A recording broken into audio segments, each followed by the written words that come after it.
Oh, yep, now it's working. It remembered my name too, which is kind of creepy.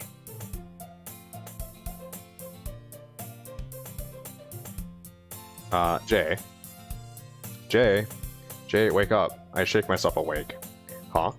Upon opening my eyes, the image of Sayori fills my view. Sayori? Sayori must have come into the classroom while I was spacing out. I look around and realize I'm the only one left in the classroom. I thought I'd catch you coming out of the classroom, but I saw you just sitting here and spacing out, so I came in. Honestly, you're even... Why is it like strawberry pink now?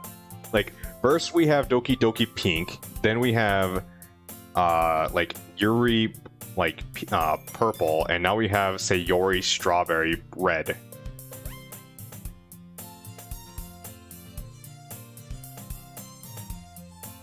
I don't know, I associate the color with red with Sayori for some reason. I think it's the bow.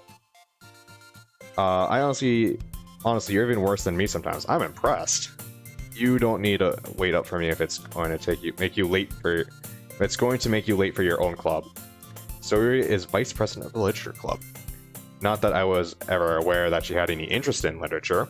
In fact, I'm 99% sure the only reason she did because she thought it would be fun to help start a new club. Since she was the first one to show interest after the one who proposed the club, she inherited the title Vice President. That said, my interest in literature is guaranteed to be even less. I should make a mod for this game?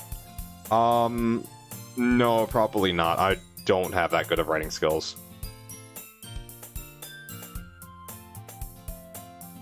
Well, you promised this morning you would check out some clubs, so I thought maybe. What are you getting at, Sayori? Well, that you could come to my club. Like I said, I have no interest in literature. That's a lie. Sayori. Yeah? There's no way I'm going to your club. Meanie. Yeah, I'm going home. But you promised. Why do you care so much anyways? Well, I kinda told the club yesterday that I'd be bringing a new member. And Natsuki made cupcakes and everything. Don't make promises you can't keep, newspaper smack. Like how you promised me you will look at clubs? I shot myself in the foot there, didn't I?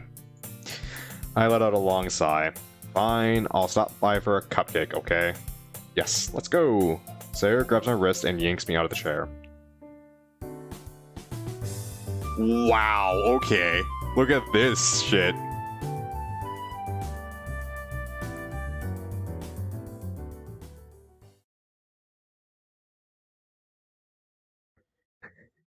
Thus today marks the day I sold my soul for a cupcake.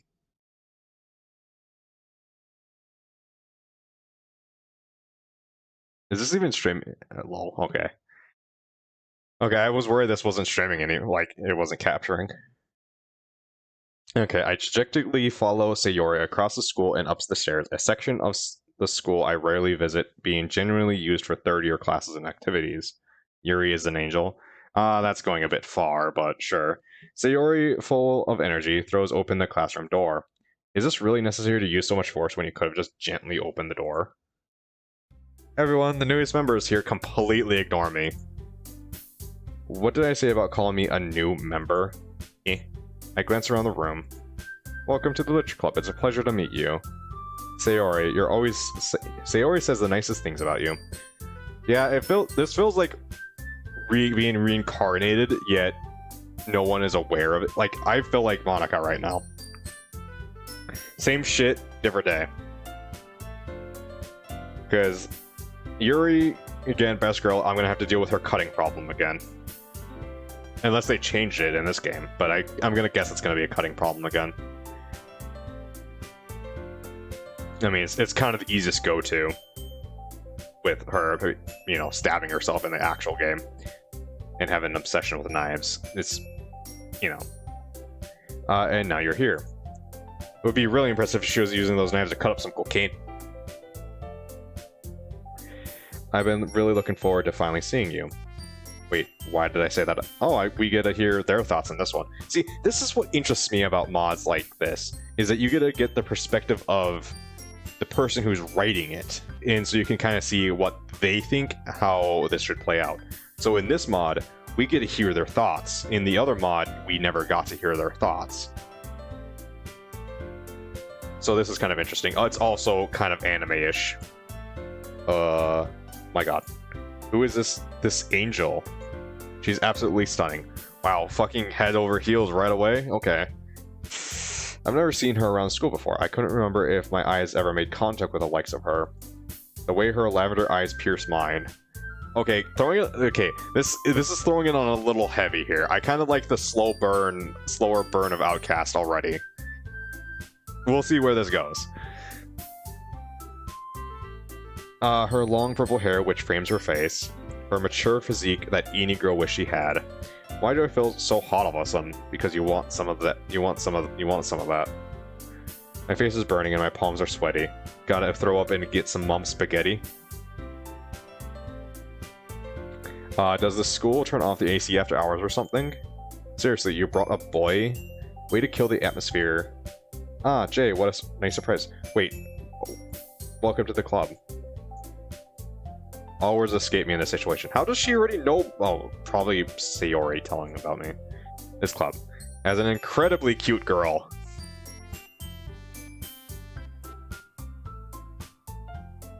Good job, game. I'll give you a clap for that one. What are you looking at? I'm looking at not you, bubblegum. It's the bubblegum bitch. If you want to say something, say it. Clap. Yes. Clap. Clap for Yuri. And probably give her a good clap. Sorry. Natsuki. The girl with a sour attitude whose name is apparently Natsuki is one I don't recognize. Her small figure makes me think she's probably a first year. She's also the one who made the cupcakes, according to Sayori. Sayori steps closer and leans into my ear. Can you believe she's the same age as us, Jay? I turn to Sayori with a dumbfounded expression written on my face. Don't let her size fool you. Natsuki can hold her own. You can just ignore her when she gets moody. Sayori steps away and turns back towards the other girls. Anyway, this is Natsuki, always full of energy. And this is Yuri, the smartest in the club. Don't say things like that. Yuri, who appears complimentary with more... oh my god, words! Comparably more mature and timid, seems to have a hard time keeping up with people like Sayori and Natsuki. Well, it's nice to meet you both.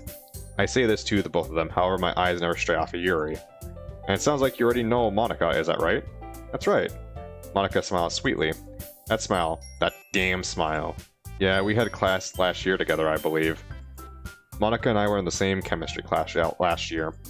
I would joke with my friends on how me and her had chemistry together and find more romantic connection. In reality, we only had one interaction with each other. And that was when I had sneezed and she said, bless you, to which I accidentally responded with, you too. Ooh. That's right. It's great to see you again, Jay. You too, Monika. Smooth. Smooth like molasses.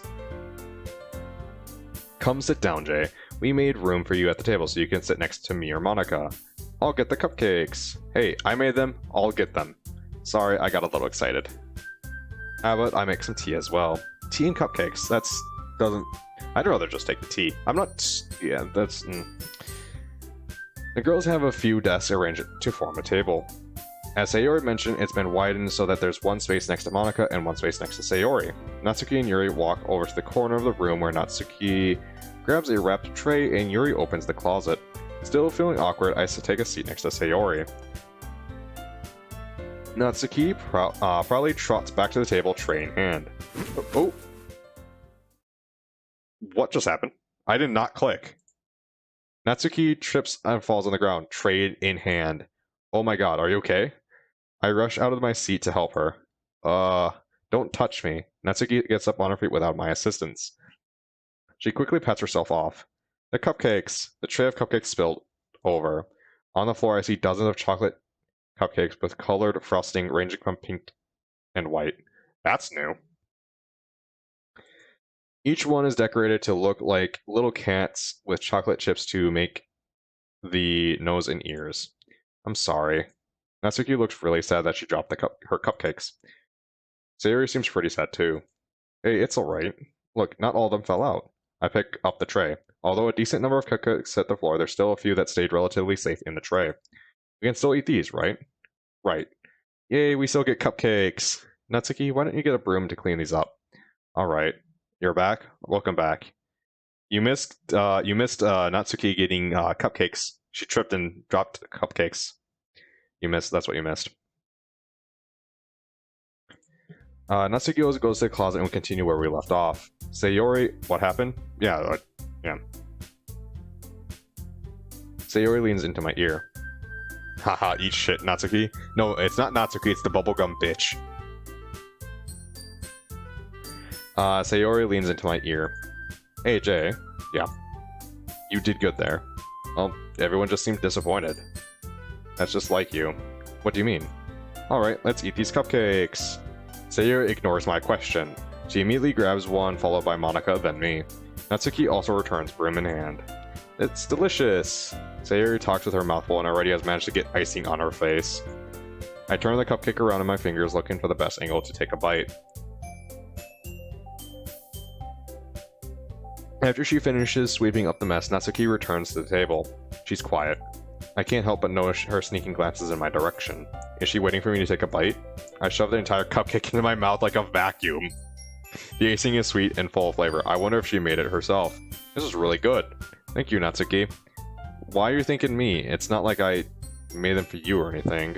Fucking tsundere. I thought you technically did, Sayori said. Well, maybe. But not for you know, you dummy. Fucking tsundere much? Alright. I give up on Natsuki's weird logic and dismiss the conversation. Yuri returns to the table carrying a tea set. She carefully places a teacup in front of each of us before setting down the teapot in the center of the table.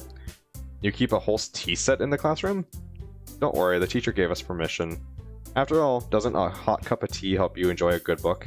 I guess. Don't let yourself get intimidated. Yuri's just trying to impress you. That's not... Insulted Yuri looks away. I meant that, you know. I understand. Well, tea and reading might not be a pastime for me, but I do at least enjoy a cup of tea. I'm glad. Yuri faintly smiles to herself in relief. Monika raises an eyebrow and then smiles at me. So what made you consider consider the literature club? I almost choke on my tea. I was fearful of this question. I can't tell Monika I was bribed with cupcakes, then practically dragged here by Sayori. Sayori bribed me with cupcakes and dragged me here. Monika shoots a glance at Sayori, then back at me. She then smiles warmly at me. It's okay, don't be embarrassed. We'll make sure you feel right at home, okay? As president of the literature club, it's my duty to make the club fun and exciting for everyone. So Jay, what kind of things do you like to read? Well... Yet another question I was not ready for. Considering I've read little to nothing the past years, I don't really have a good way of answering. Yuri seems to be an avid reader, so I need to give an answer that would seem to impress. Think, Jay, think. Manga. I mutter quietly to myself, half joking. Natsuki's head suddenly perks up. Did you say manga? Yeah, why? No reason. Alright then. Not much of a reader, I guess. Well, that can change. What am I saying? I spoke without thinking after seeing Yuri's sad smile. Anyway, what about you, Yuri? I need to get a mint real quick. My throat's starting to get a bit dry.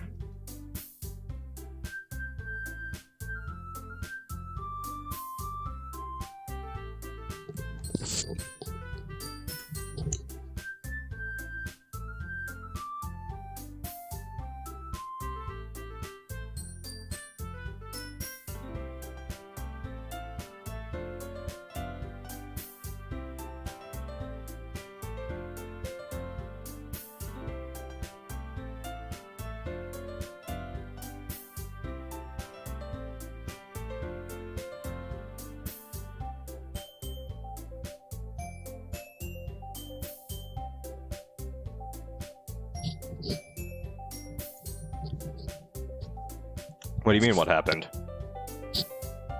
It's getting good. I had to grab a mint. My throat's getting dry from reading so much.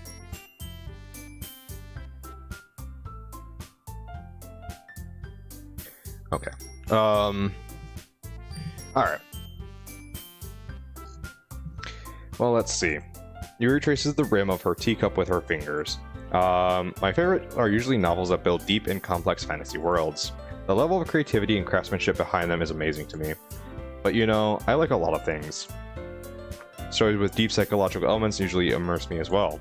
Isn't it amazing how a writer can so deliberately take advantage of your own lack of imagination to completely throw you for a loop? Anyway, I've been reading a lot of psychological horror lately. I read a horror book once. Technically, I watched a movie based off a book, but they're practically the same thing.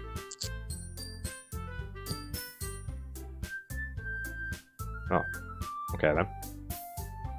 At this rate, Yuri might as well have a conversation with a rock. Trying to show off much? Oh, is that Monika? Oh, I was just saying that's unexpected, Yuri, for someone such as a gentle nature like you. I guess you could say that. But if a story makes me think or take me to another world, I really can't put it down. Surreal horror is often very successful at changing the way you look at the world, if only for a brief moment. Ugh, I hate horror. Oh, why's that? Well, Natsuki's eyes dart over to me for a split second. Never mind. That's right, you usually like to write about cute things, don't you, Natsuki? What? This seems very familiar. What gives you that idea? You left a piece of scrap paper behind last class meeting? Call-outs, yeah. Monika calling out Yuri. Or is she calling out me? Now that I think about it, was she calling out me or Yuri? Shots fired? I don't know.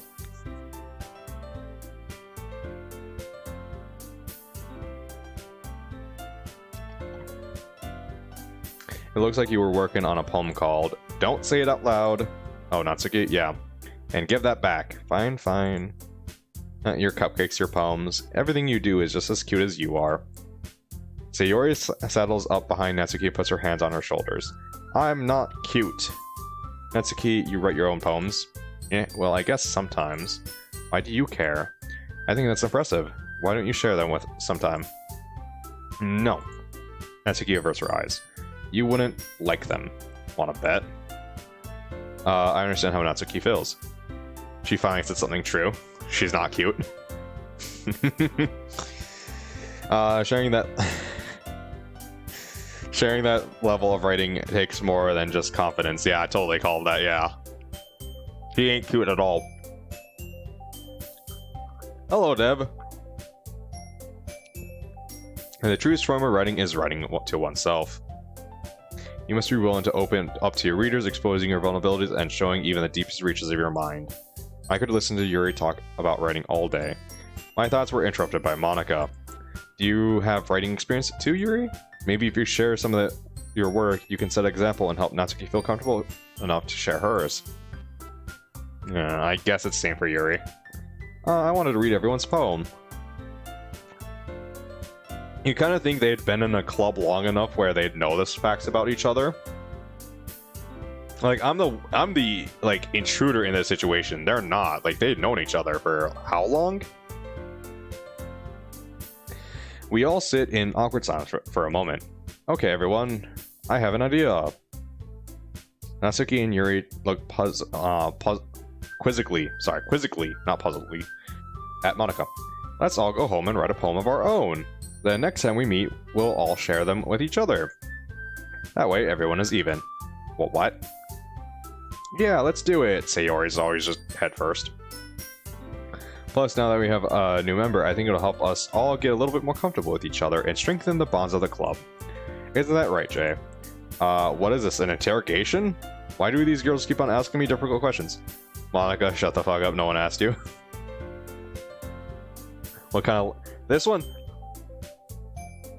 Dev, this one has no nudity in it. Hold on, there's still one small problem. What's that? I never said I was going to join this club. Sayori might have convinced me to stop by, but I haven't made a definite decision. I still have other clubs to look at, and my train of thought has been derailed. All four girls stare at me back with, yeah, no lewd scenes, with dejected eyes. But, I'm sorry, I thought, Jay, you all, I'm defenseless against these girls. How am I supposed to make a clear-headed decision when it's like this? That is, if writing poems is the price I need to pay in order to spend even a day with Yuri. Fucking, this This MC is going hard, like fucking hard for Yuri, like right out the gate.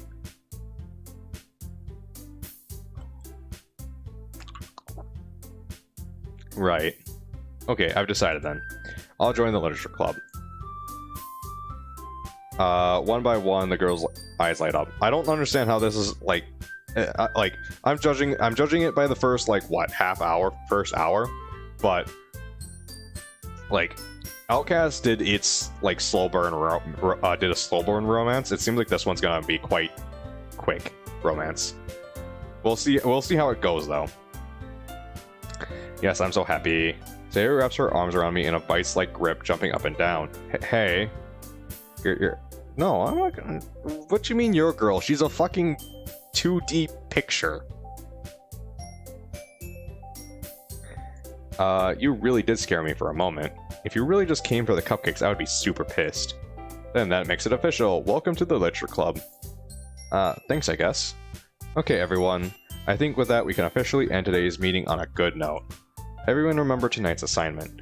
Write a poem and bring it to the next meeting so we can all share. Monika looks over me at me once more. Let's see. 1 second.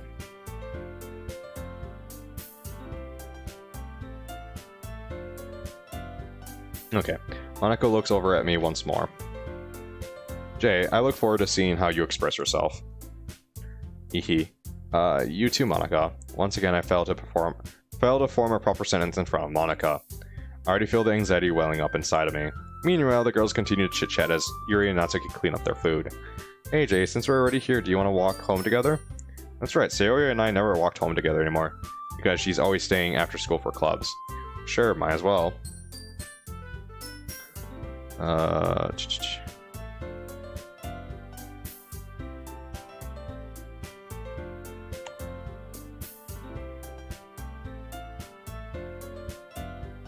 Yay!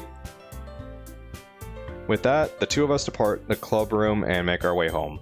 The whole way, my mind can't stop focusing on one of the girls. Yuri!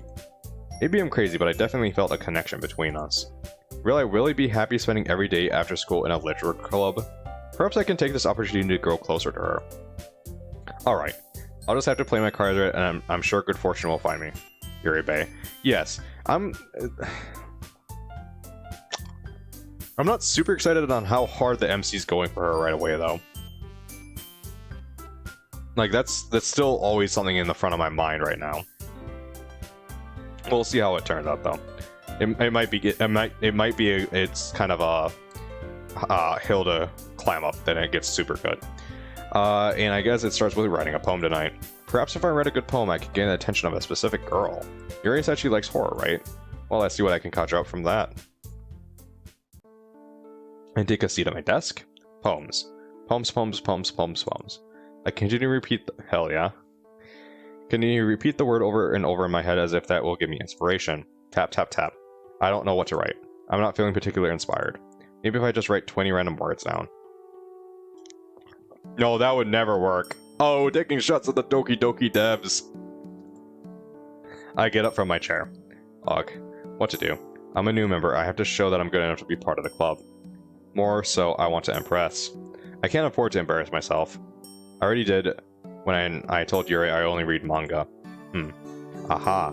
I should check out the bookstore. Perhaps if I studied up on poetry, I could impress the girls. I grab my notebook and head out. Alright, let's see. I begin running my fingers through various books. I start to pick random books off the shelf. Unwind? No. It? No.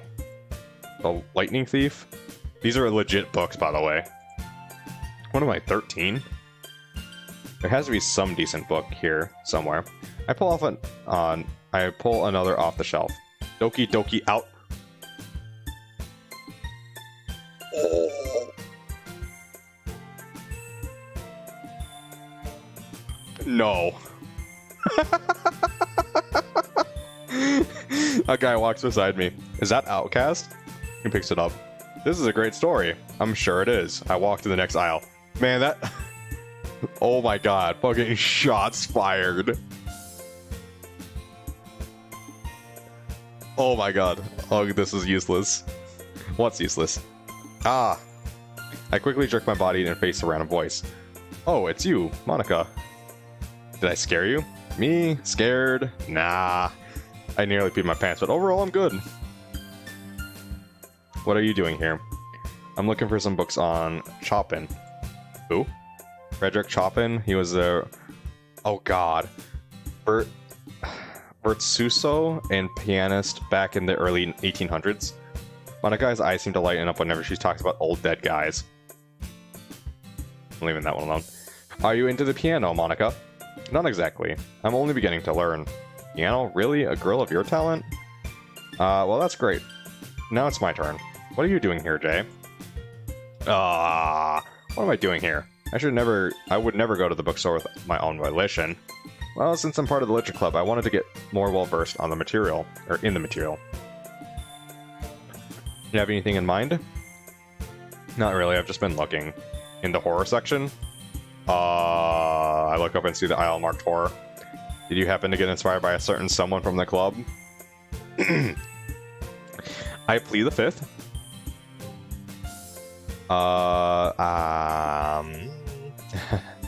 You're funny to tease, Jay. Doki Doki Outcast. You have one? Doki Doki Outcast? You have Doki? Wait, what? I don't get what you're saying. Oh. Oh, you made a clip of...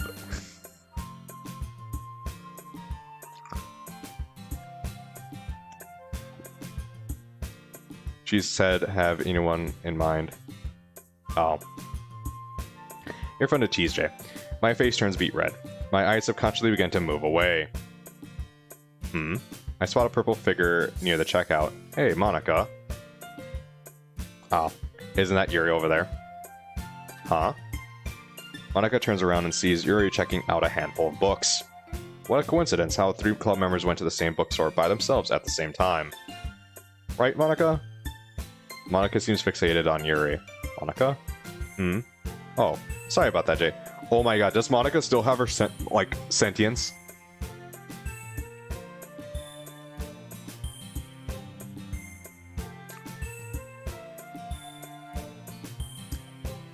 Does Monika still have her sentience in this version? Oh god. That changes things. If she still has her sentience. Or should I say the curse?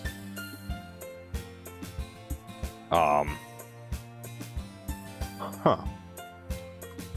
Or is Monika and Monika pining after me? Sorry about that, Jay. I got a bit distracted. Jay, do you mind if I ask you a question? Go ahead. What do you think of the club members? Monika seems really serious when she asks that. Well, as you know, Sayori and I are best friends. Natsuki seems alright for the most part. And Yuri? What about Yuri? At the club, you seemed really entranced by her. Did I? You did. Gulp. Are you sure? Yuri is a good asset to the club, but she's very timid around new people.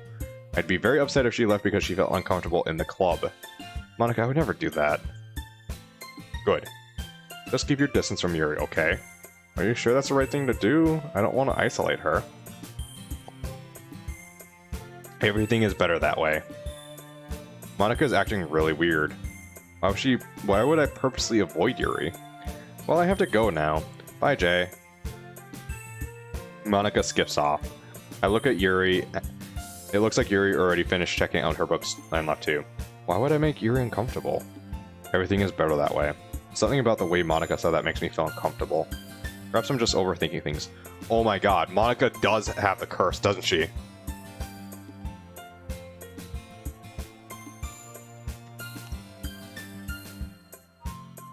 Oh god. Probs. Oh boy. Okay. I ended up not buying any books. Instead, I just began to walk home. I still have a poem to write.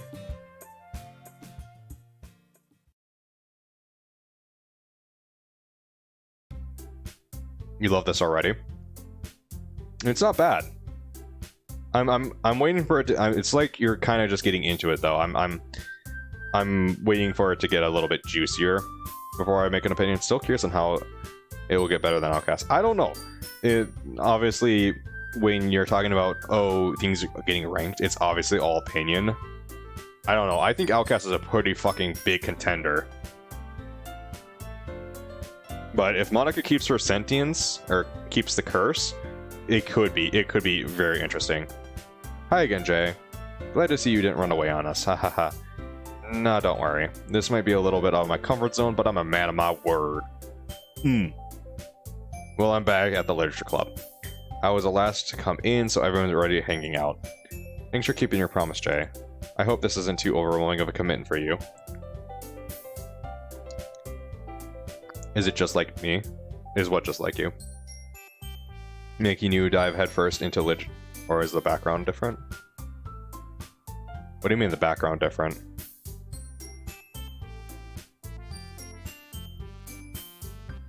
Like, what do you mean?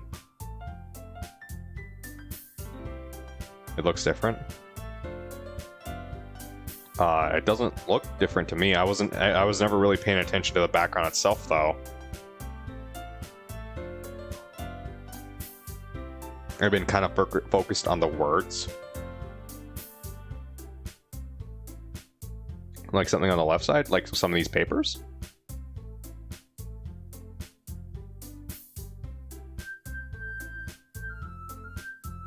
Huh. I wouldn't know. Making you dive headfirst into literature when you're not accustomed to it. Oh, come on, like he deserves any slack. Fuck you, bubblegum bitch. Sayori told me you didn't even want to join any clubs this year. I like to be part of the going home club. You even said yourself, Sayori has to practically drag you here. I don't know if you just plan to come here and hang out or what, but if you don't take us seriously, then you won't see the end of it. That's shitty. Excuse me, Natsuki, but I was talking before you interrupted. Hey, I'm looking out for us. Natsuki, you certainly have a big mouth for someone who wants to keep her manga collection in the club room.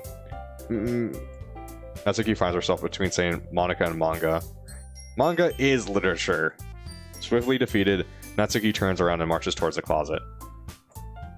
Don't worry, guys. Jay always gives his best as long as he's having fun. He helps me with busy work even without asking, like cooking, cleaning my room. How dependable. Sorry, that's because your room is so messy it's distracting. And you almost burned down your house once. Is that so? She did. Did she ever tell you that story? Jay, wait. Sari was having a party at her house. I'm freaking out, the dog's having a seizure, and I still have half a pie left. Stop it. It's embarrassing. You two are really good friends, aren't you? I might be a little bit jealous. How come? You and Jay can become good friends too. Sayori... As per our usual, Sayori is completely oblivious to even the most basic of social cues. Oh, Yuri even brought you something today, you know? But wait, Sayori... me? Not really. Don't be shy. It's really nothing. Like, this is more or less outside of the bookstore thing, and Natsuki tripping with the cupcakes. This is more or less just basic Doki Doki so far.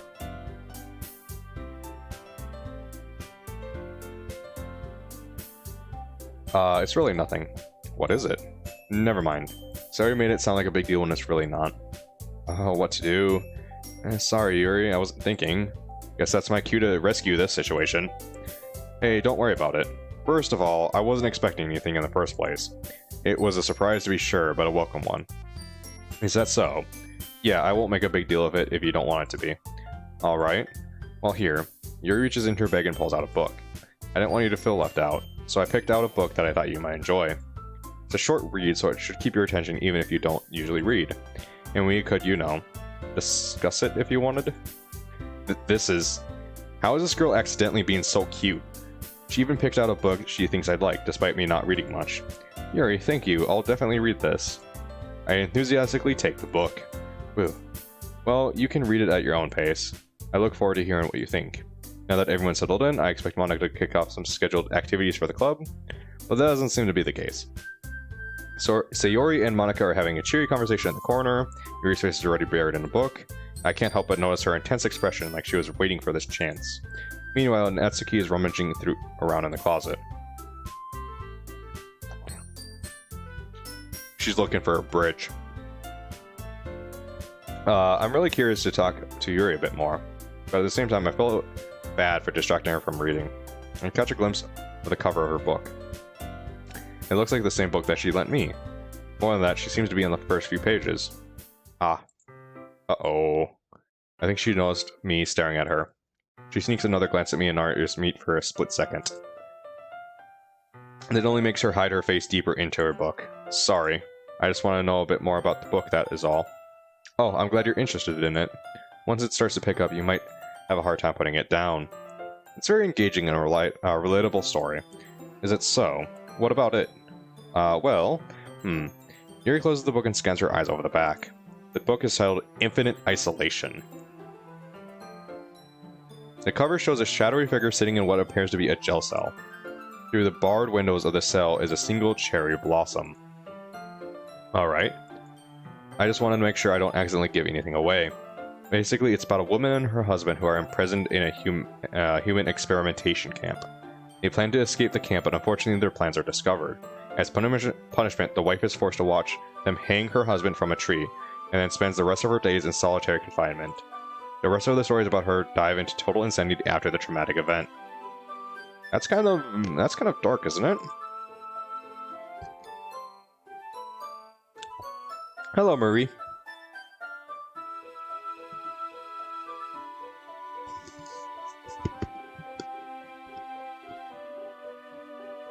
Yeah, whoever came up with that concept of the story is really dark. Yuri made it sound like it was going to be a nice story, so that dark turn came out of nowhere. I speak Portuguese, KK? Okay. Uh-huh. Yuri gently giggles all of a sudden. Are you not a fan of that sort of thing, Jay? No, it's not that. I mean, I definitely enjoy those kinds of stories, so I don't worry. I hope so. Yeah, I totally forgot that Yuri's into these things. That's okay, Murray. I mean, English is a difficult language to learn from my understanding. If you're not a native English speaker, you switch around a lot of information, like descriptive words.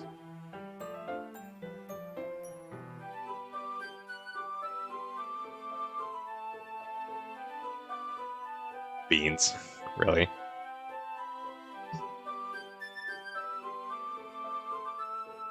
Alright. Yeah, I totally forgot that Yuri's into those things. Also switching Ds. She's so shy and reclusive on the outside, but her mind seems to be completely different. It's just those kinds of stories. They challenge you to look at life from a strange new perspective. When horrible things happen, not just because someone wants to be evil. Doki Doki is cool and strange. Yes, it is. This is a mod for Doki Doki. Called Doki Doki Fallen Angel. So it's not the original game. When horrible things happen, not just because someone wants to be evil, but because they have their own goals or their own philosophy that they believe in. Mods are cool. Mods are cool. They suddenly, when you thought you related to the protagonist, they made out to be naive one for letting their one-sided morals interfere with the villain's plans. I'm rambling, aren't I? That is the best villain, though. The best villains are villains that you can understand where they're coming from. Who aren't being evil just for the fact of being evil. Like, yeah. Not again. I'm sorry. You don't need to apologize. Trust me, Yuri, you don't need to apologize. I haven't lost any interest in it at all. Well, I guess it's alright then. But I feel like I should let you know that I have this problem. When I let things like books and writings fill my thoughts, I kind of forget to pay attention to other people. So I'm sorry if I end up saying something strange. And please, stop me if I start talking too much. I don't really think you need to worry. It just means you're passionate about reading. The very least I can do is listen. It's a literature club, after all. Ah. That's true. Yuri seems to relax a bit now. In fact, I might as well get started reading it, right? You don't have to. What are you talking about? Or what are you saying? Just a moment ago, you said you were looking forward to it. There's only one problem with the DLC mods. They tend to repeat the same thing like from the original. Like, I know this word from word. Yes, this is word for word more or less from the base game. Let me just grab the books. I quickly retrieve the books that I put into my bag. Alright, if it's fine... Alright, it's fine if I sit here? That's why I'm kind of interested in true reality.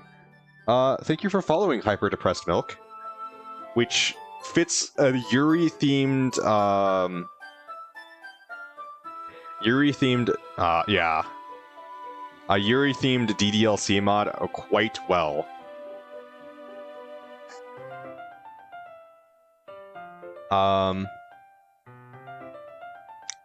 Alright, it's fine if I sit here there, right? I slip into the seat next to Yuri's. Ah. Yeah. Are you sure? You seem a little apprehensive. I'm sorry. It's not that I don't want you to. It's just that's something I'm not very used to. That is, reading in company with someone. I see. Well, just tell me if I end up distracting you or anything. Alright. I open up the book and start the prologue. As soon as I understand what Yuri means about reading in company, it's as if I can feel her presence over my shoulder as I read. It's not a particularly bad thing. Maybe a little distracting, but the feeling is somewhat comforting.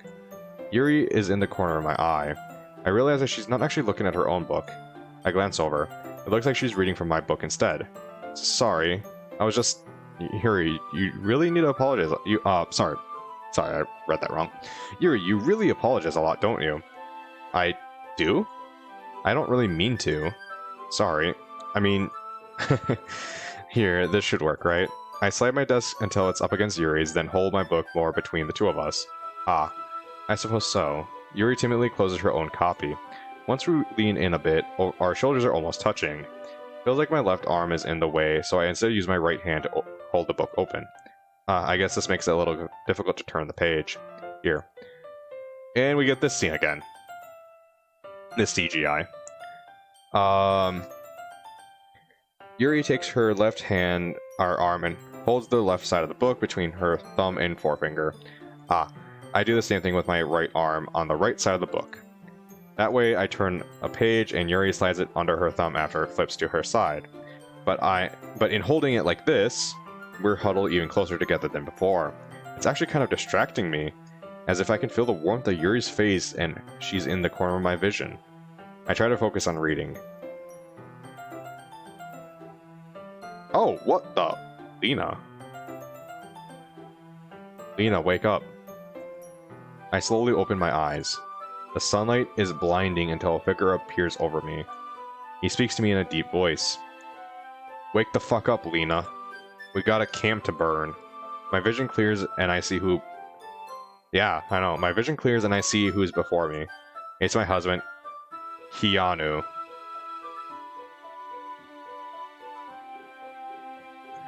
I groggily sit up myself. Keanu grabs my arm and helps me. Come on, we'll talk... God damn. Come on, we'll talk after you get something in your stomach. Keanu Reeves, that's exactly what I thought too. My boy! My eyes glide off along the page. The words aren't difficult to understand, but it's been a long time since I've read a book. It's not been a long time since I've read. Like, I've been reading so much. Are you ready? Suddenly, Yuri's eyes fall on me. To turn the page. Sorry. I think I got a bit distracted for a second. I glance over at Yuri's face again, and our eyes meet. I couldn't keep up with Yuri, even in a normal condition. In our current position, I'm having an even harder time focusing. That's okay. You're not used to reading, right? I don't mind being patient if it takes you a bit longer.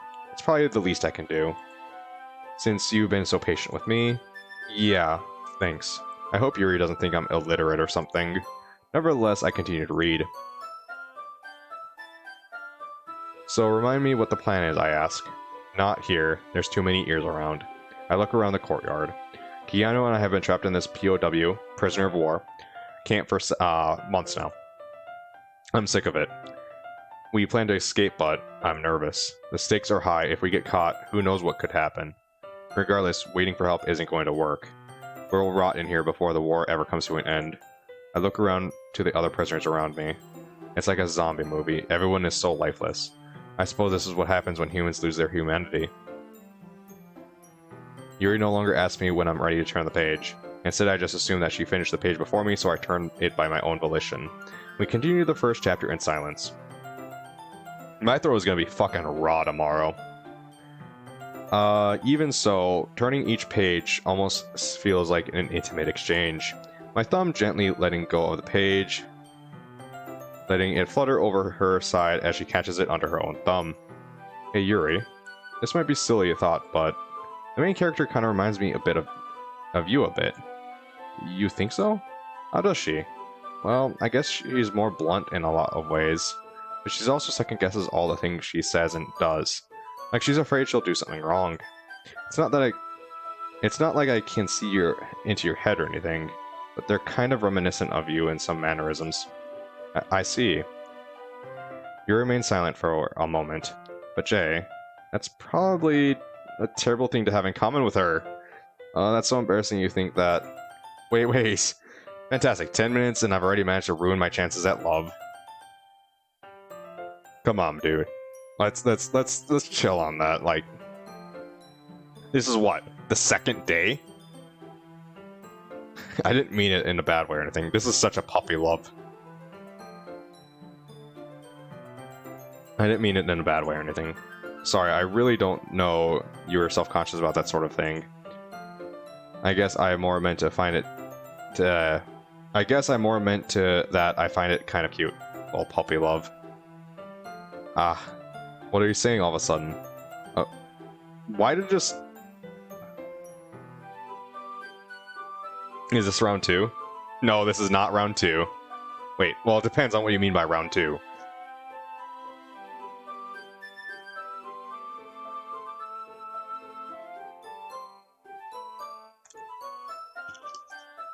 The cutoffs are so quick I can't read what it says beforehand. Okay, everyone. I think it's about time we share today's poems with each other. You know what? Yeah, I know what you mean. Don't play dumb. Let's not get Yuri pregnant. We might not have enough time if we wait too long. Oh my god, fallen angel, don't tell me actually...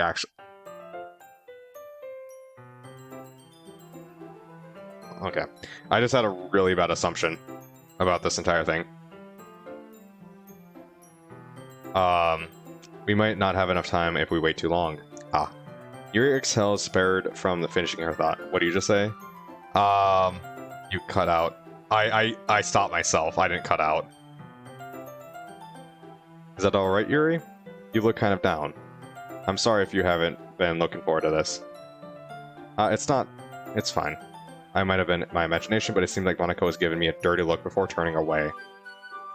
You released her hand from the book, causing it to close on top of my thumb. Alright. I guess I'll do some more reading tonight. I'll go ahead and finish the first few chapters. That way we can read together when the story picks up. That sounds like a good idea. Alright. I stand up, making a mental note of where I left off in the book, then slip it back into my bag. By the way, did you remember to write a poem last night? Yeah. My stomach ties itself in a knot. I can't believe I agreed to do something so embarrassing. I couldn't really find much inspiration, since I really haven't done this thing before. Well, now that everyone's ready, why don't you find someone to share with? Can't wait. Sayori and Monika enthusiastically pull out their poems. Natsuki and Yuri reluctantly comply as well, reaching into their bags. I did the same myself. Who would I share with my poem with first? Hard choice.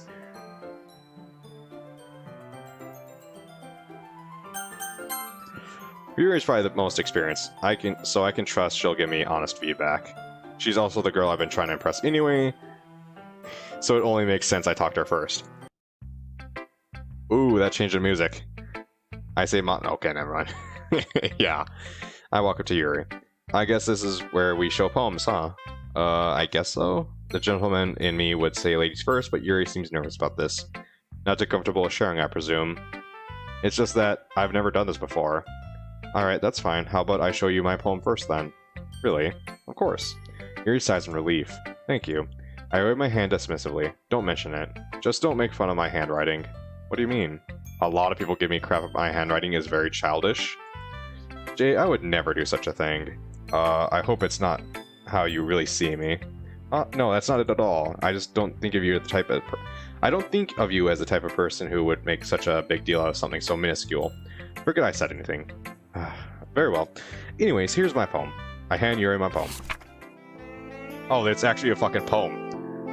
The silence of the night. I lay, eyes closed, drifting out of my conscience. Thoughts fester and plague my mind. My imagination plays tricks on me as the deafening silence pounds my eardrums. But the fragile silence is broken by the sound of a voice, the sweet, sweet voice of a woman bidding me good night.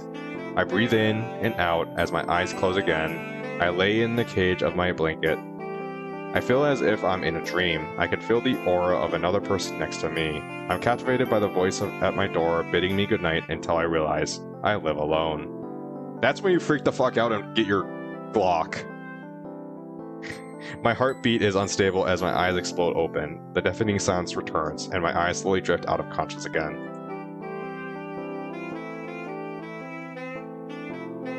Grab the 9.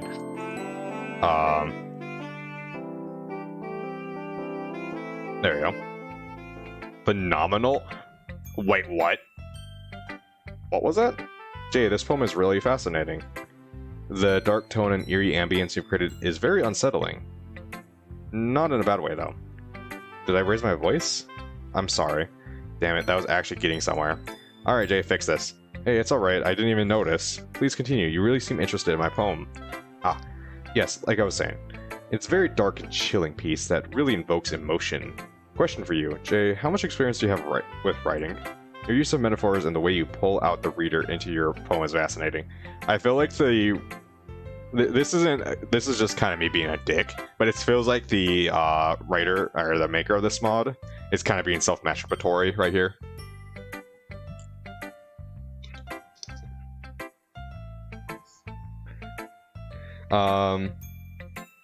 Really, thanks, Yuri. That means a lot coming from you. To be honest, this is my first time writing poetry. I knew that. I could tell by Yuri traces your fingers along the poem, dissecting it down further. Yes, here's how I was able to tell. A common mistake I see in new writers is that they try to make their poem writing too deliberate. They usually try to focus on one or two different topics or styles and try to form fit the two together. The end result is both writing and the meaning of the piece are weakened. Once Yuri gets her thoughts together, she appears to be a whole different person. Of course, that's not something you can be blamed for. That's good advice, Yuri. I'll definitely consider that next time. I'm sure you'll improve nicely. Metaphors can go a long way in writing. I have an example of that if you'd like to read it. Of course. Yuri smiles as if this is a real opportunity for her. I think that that in itself is funny. I mean, isn't it a literature club after all? Yuri hands me her poem. Ghost under the light. The tendrils of my hair illuminate beneath the amber glow. Bathing. It must be this one, the last remaining streetlight to have withstood the test of time. The last yet to be replaced by the sickening blue-green hue of the future. I bathe. Calm breathing of the present but living in the past. The light flickens. The eye flicker back. Me waiting for something new. New poems, motherfucker. I'm sorry, I have such terrible handwriting. No. What? I wasn't thinking that at all. But it took you a long time to read. I probably shouldn't tell you I never learned how to read cursive. Okay. Well, I just don't read script very often. I actually think your handwriting is very pretty. It's a relief. It's also computer generated. It's cursive, so... I also like the poem. Even though it's short, it was really descriptive. It wasn't too short. I usually write longer poems. Not at all. Size shouldn't matter, right? Girls. Ladies. Alright, right? I'm really glad you liked it. I'll be honest. Your A and A are amazing. Are they? Thanks. I wouldn't know. This is really the first time I've done them. I'll be honest. Since it's our first time sharing, I want to write something a little bit more mild. Something easy to digest, I suppose. Are you into ghosts, Yuri? Hoo-hoo. Actually, the story behind isn't about a ghost at all, Jay. Really? I must have totally missed the point. Well, I suppose you did only glance it over after all. But I remember the poets often express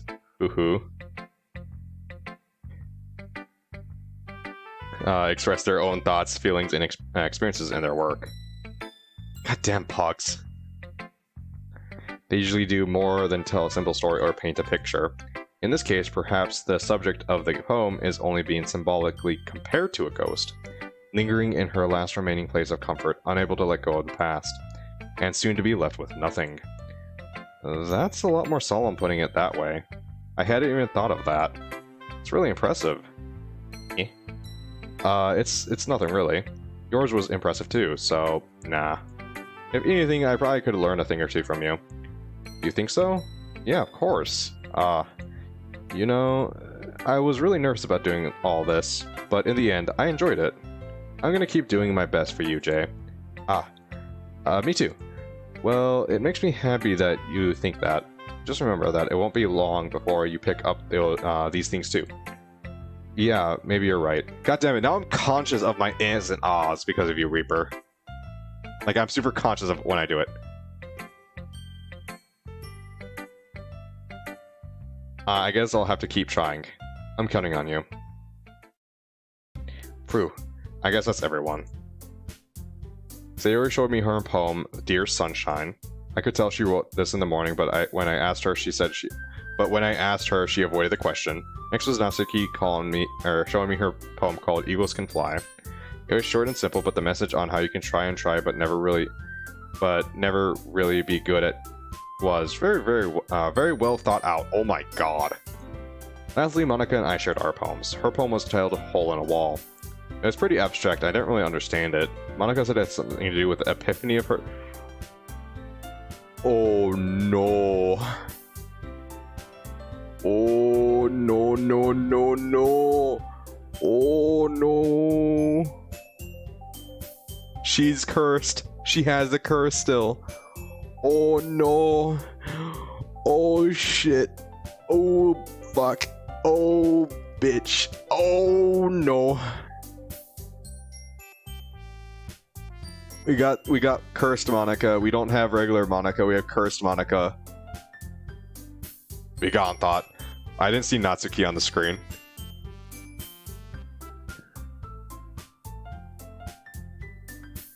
Nevertheless, I thought it was a good poem. Oh, fuck. I think that more or less confirms cursed Monika.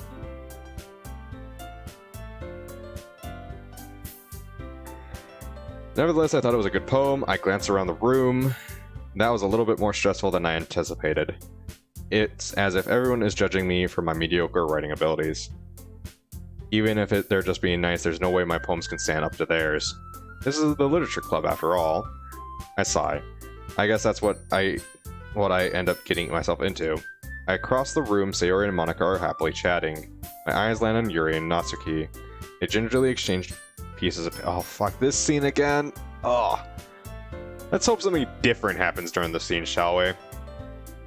They gingerly exchange pieces of paper, sharing their respective poems. As I read in tandem, I watch each other's expressions change.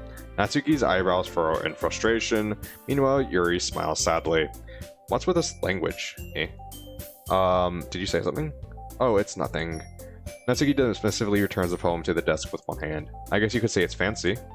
Ah, thanks. Yours is cute. Cute? Did you completely miss the symbolism or something? It's clearly about the feeling of giving up. How can that be cute? I know that. I just meant language, I guess. I was trying to say something nice. You mean you have to try that hard to come up with something nice to say? Thanks, but I didn't really come out nice at all. Well, if I could give a few small critiques? What, is it not edgy enough for your taste, Yuri? Ooh, that fucking sass. What is that supposed to mean? If I was looking for suggestions, I would have asked someone who actually liked it. Which people did, by the way. Sayori liked it, and Jay did too. Well, fuck you, pink bubblegum bitch. So based on that, I'll gladly give you some suggestions of my own. First of all, excuse me. I appreciate the offer, but I've spent a long time establishing my writing style.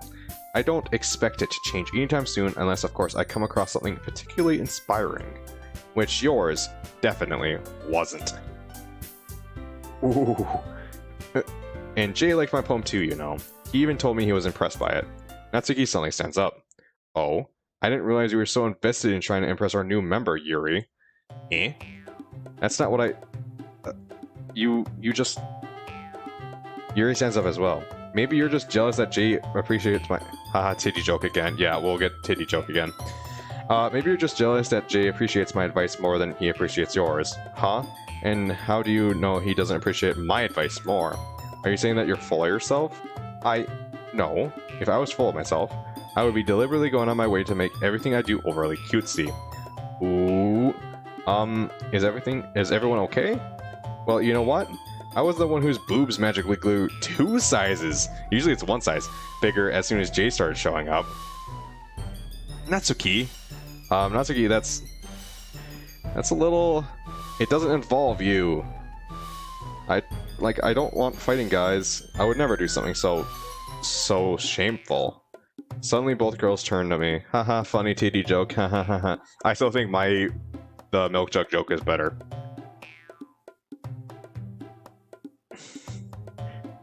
Monika. God. Cursed Monika. Dealing with cursed Monika. I'm not prepared. Damn dog, you still streaming? Yeah, I'm still streaming. I'm doing a new mod for Doki Doki. We have cursed Monika in this one. Monika is sentient in this one, we're pretty sure. We don't know for sure, but I think we got cursed Monika.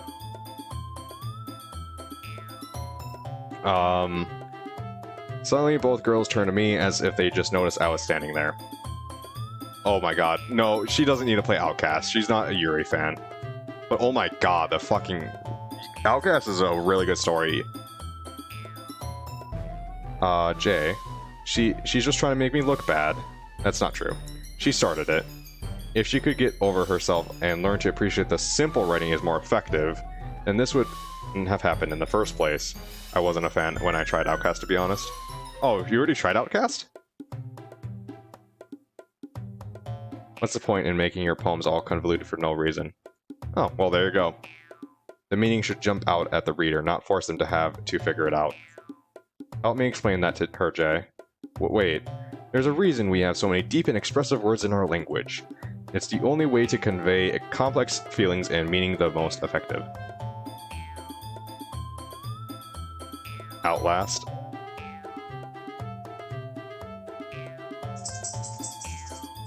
Oh, the game Outlast? Like the horror game? Oh, Freedom's awake. No, Doki Doki Outcast. The Monika mod, or not Monika, the Yuri mod that I was playing earlier today. I think you can see Sophie's tail like in the upper right hand corner. No, yeah, Doki Doki Outcast. I mean, you can also watch just...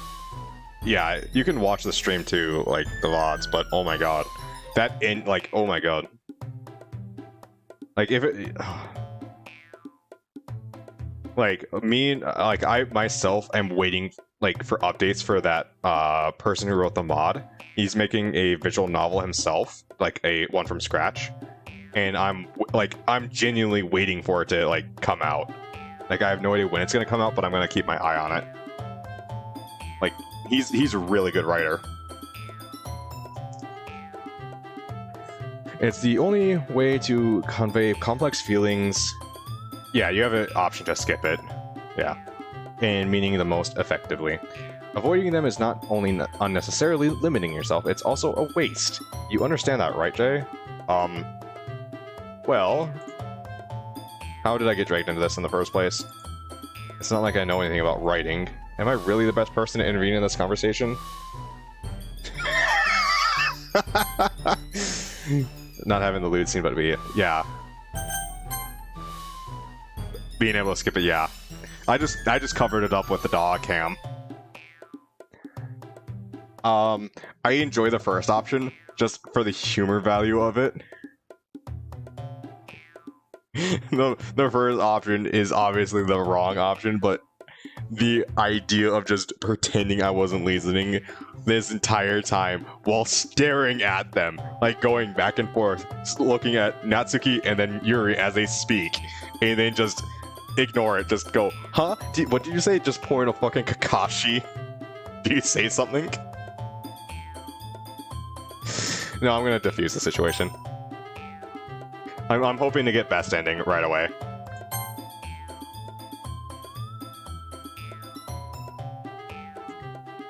I think you're both very talented and have very unique writing styles.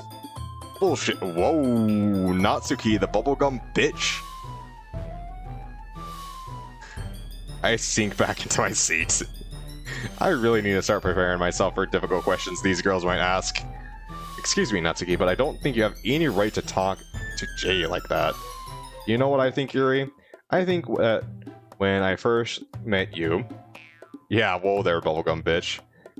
I was excited to meet someone who I thought would share the same interests as me. But now I see that you're just some stuck-up bitch. It's no wonder why you have no friends. Ooh, the music cut out.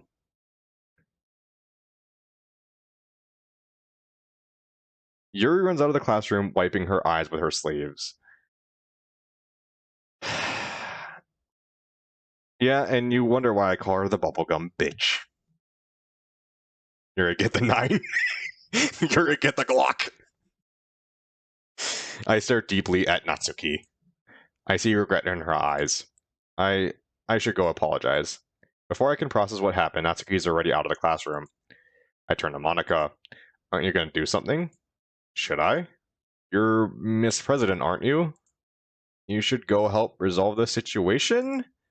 I think they'll be fine. She walks off. What the hell? How is a club president not going to do anything here? I don't think Yuri wants to see Natsuki right now, so maybe it's best if I intervene.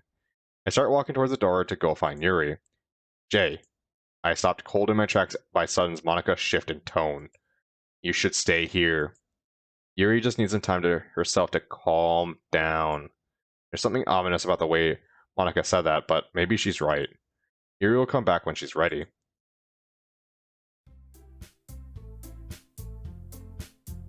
There's no way this isn't cursed Monika. She know, like, the way she's put... Yo, that scared you? What scared you?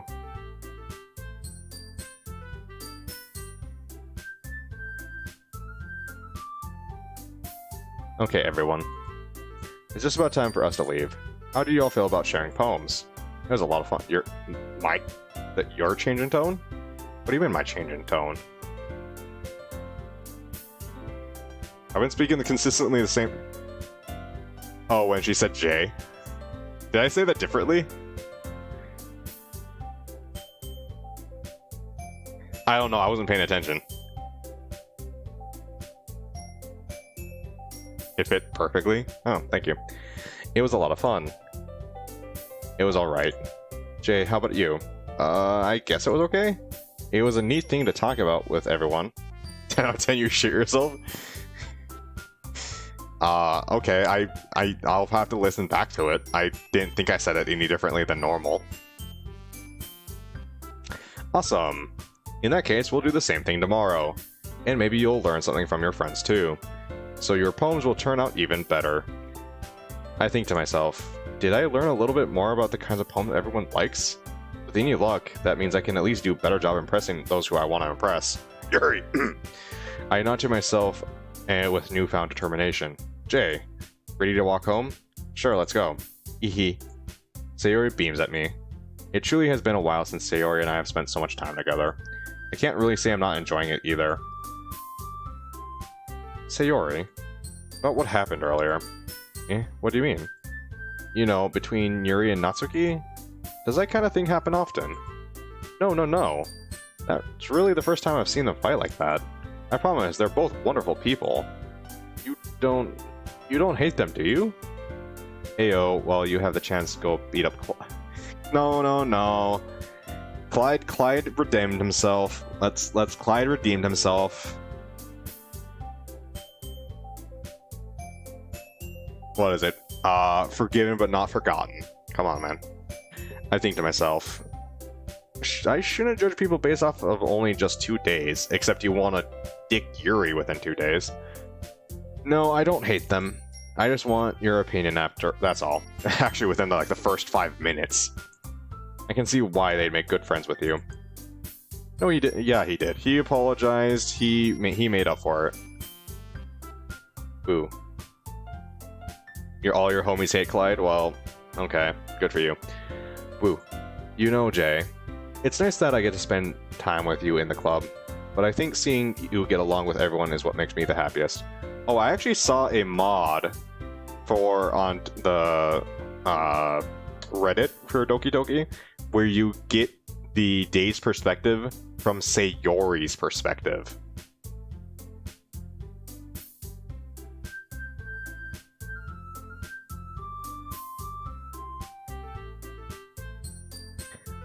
I think seeing you get along with everyone is what makes me the happiest. Really? Yes.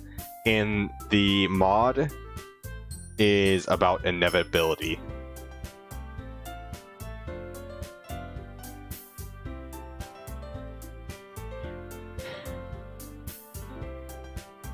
And I think everyone really likes you too.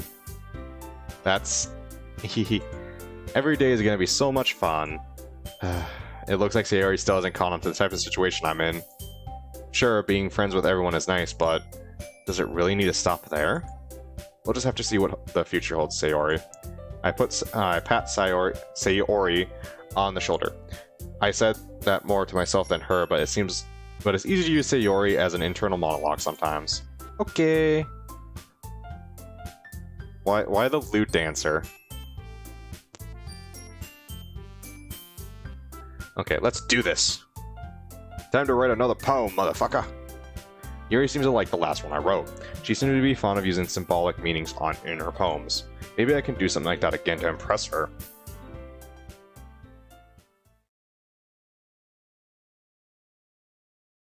Well, I'm back in the literature club.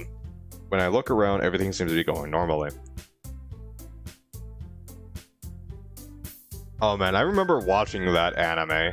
Like, it's not an anime, it's a music video. It's a really fucked up music video, though. For that little... where that emote comes from.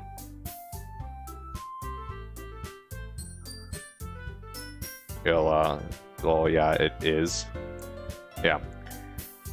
When I look around, everything seems to be going normally. Yuri is reading her book, and Natsuki disappeared into the closet, where she belongs. Like, is that closet also under a bridge? Hey, Yuri. Suddenly I notice that Yuri is reading a different book from the one we've been reading together. I turn my head to read the cover. Portrait of Markov? It's like -13. See here, that's a... lock her in it. Yeah, just kick her in the ass and lock her in it for the day. She'll be fine. It'll be like that one scene from Toradora, except she's not cute. 8 degrees Fahrenheit? That's not bad. Like, where I'm living, that's about, like, well, like, double. Like, that's, like, half of where I'm, like, at. I think it's, like, 16, 20 degrees where I'm at. Wow, we're harsh? We're harsh against Natsuki? Natsuki's a bitch. Outcast proved that point.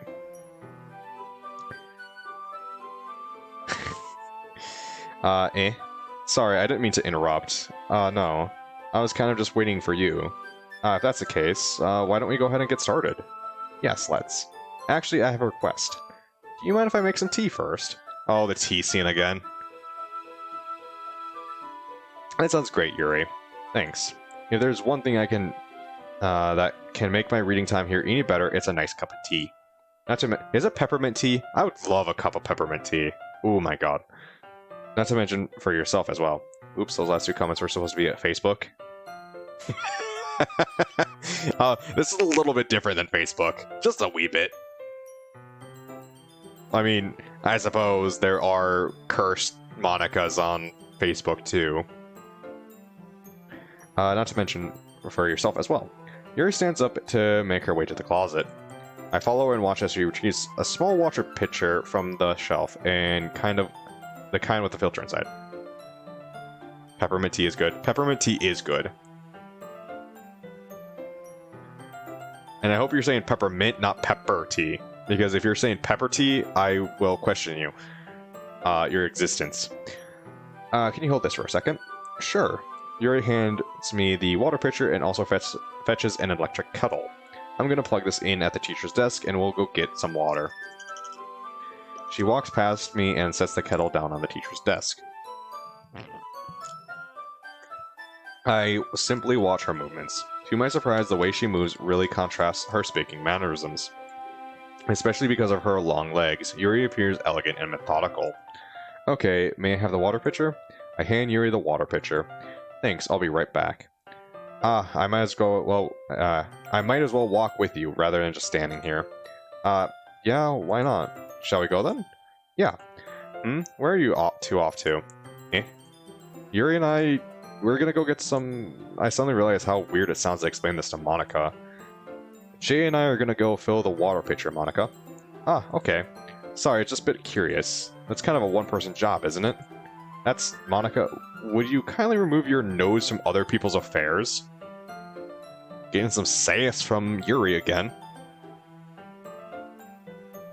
Or do you want me to tell there's something wrong with helping involve Jay in club activities? Or are you upset because I'm doing more to involve our new member in the club than you are?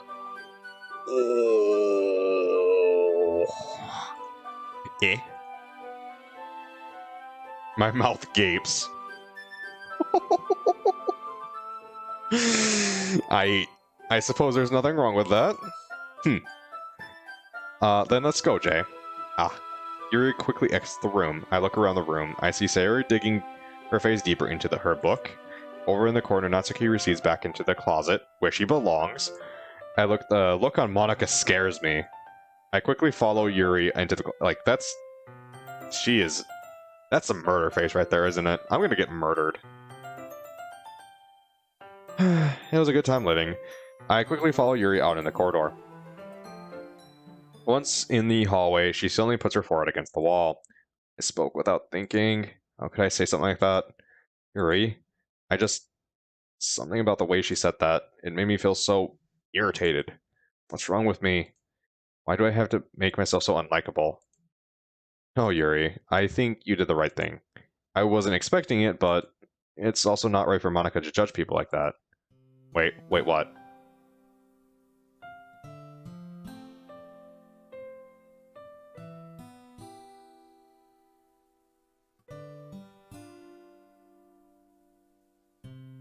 Was this par from DCC DDLC original? I think so. I know it was an Outcast. I don't know if it's in the original. I can't remember. Jay, how come even when I do something bad, you're being nice to me? And if it's in between the two games, if it's consistent between the two games, I'm gonna guess it's in the original. Because nothing that you do is bad as it makes it seem. Yeah. I'm thinking if it overlaps with Outcast, then it's probably in the original. Nothing you do is as bad as it... Holy, I've been streaming for almost 5 hours now? Okay. Nothing that you do is as bad as you make it seem in your head. Nobody's perfect. We have emotions that we can't always hide away from. But you always amplify things in your own head. Your mind turns a light rain shower into a hurricane. No. Wouldn't you hate me for something as terrible as that? Why would I hate you? I can't hate someone for having emotions. What kind of friend would do that? Friend, you say? Yuri lifts her head. Jay, I really like being friends with you. Thanks, Yuri. Did I just get friend-zoned already? Actually, yeah. MC just friend-zoned himself.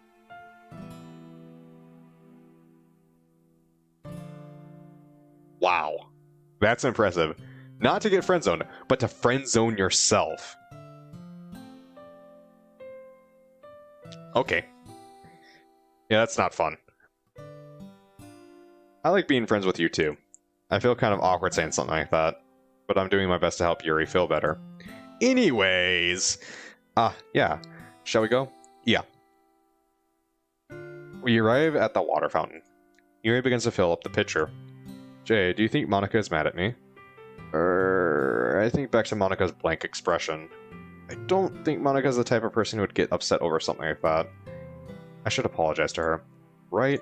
I think so. Just tell her how you feel. It wasn't right for her to intrude on us. You're right. No, Monika's not mad. She angry mad? Like she true mad. She just cursed. Yeah, curse Monika. Oh boy. So, I'm thinking what happens is that curse Monika deletes Yuri, but Yuri comes back as an angel? And fucks up Monika's shit? I don't know. You're right. I'm just not very good at displaying my emotions. Just cursed. Yeah, just cursed. Yeah. I don't know why I reread just cursed again. I don't know. I don't really get to experience social interactions as much as other people. And when I do, I usually end up embarrassing myself. I unintentionally give her a look of pity. I try to come up with something to say. Yuri? Yes? She looks at me with upturned eyes. Like I'm some sort of painting she's appreciating in a museum. I think you have enough water. Huh? Yuri looks down at the pitcher. The pitcher is completely overfilling and spilling over. Eek! Yuri quickly lets go of the button. I'm sorry. I wasn't paying attention. Yuri, it's fine. It is? Yeah. I'm sorry I distracted you. Then okay. Yuri dumps out the excess water. I need to do something here. Yuri is clearly still on edge. Yuri, look at me. Huh? It's gonna be fine. You didn't do anything wrong. I wasn't focusing on the water. I'm not talking about the water. I mean with Monika. You don't have anything to worry about. Are you sure? I'm sure. Here, I'll prove it to you. From this moment on, I will promise I will do everything in my power to stop anything from hurting you. That's a promise that's not going to be kept. So... Okay, no, never mind. I realize that was probably a very odd thing to say to a girl I met only 3 days ago, but... So, thank you, Jay. Huh? Let's go to the classroom now. Everyone's probably wondering where we are. I can... Well, never mind. Yeah, let's go. I'm not entirely sure what happened, but it appears Yuri's at least let go of her current anxiety. As we enter, I can feel the penetrative stare of the other club members. Jay, do you like oolong tea? I'm not really knowledgeable when it comes to tea, so whatever, I guess whatever's fine. Well, perhaps I can teach you sometime of the art of making tea. Yeah, that'd be a nice date, huh? Ooh, bad choice words. Ooh. I guess I said too much. So, what exactly is the first step to making a hot cup of tea? That fucking serve. I do my best to lighten the mood. Oh, well, allow me to show you. Yuri sets the temperature on the kettle to 200 degrees. Now it's time to get the teapot. You really do this properly, don't you? Of course. You shouldn't do any less when I'm making tea for others, even if I'm not an expert on tea or anything. Uh-huh. In that case, you'll only be even more impressed. Perhaps I will. Yuri fetches the teapot and begins measuring the tea leaves. To my surprise, she even starts humming a little to herself. You must be in a good mood now. Is that so? I was letting it show, and you noticed. I was doing a bit of thinking recently, and I decided that I would try to express myself a little bit more. Turns out, it's not a very hard thing for me to do. When it's you who's around, anyway. It's getting hot again. It's getting hot in here. That's great, Yuri. Just don't push yourself too much. You're always worrying about me, Jay. It's very endearing. Yuri wasn't kidding. My face is probably bright red at this point. I watched Yuri pour a cup of tea for each of us. Jay, I have another request. Do you mind if we sit on the floor today? Why is that? Oh, here's the other boob joke. It's a little easier on my back. I can read with my back against the wall rather than bending over at my desk. Sorry, I didn't realize. No worries. I just have back pain fairly regularly, so I do my best to manage it. Is that so? I wonder why that is. It's most likely because of your posture, right?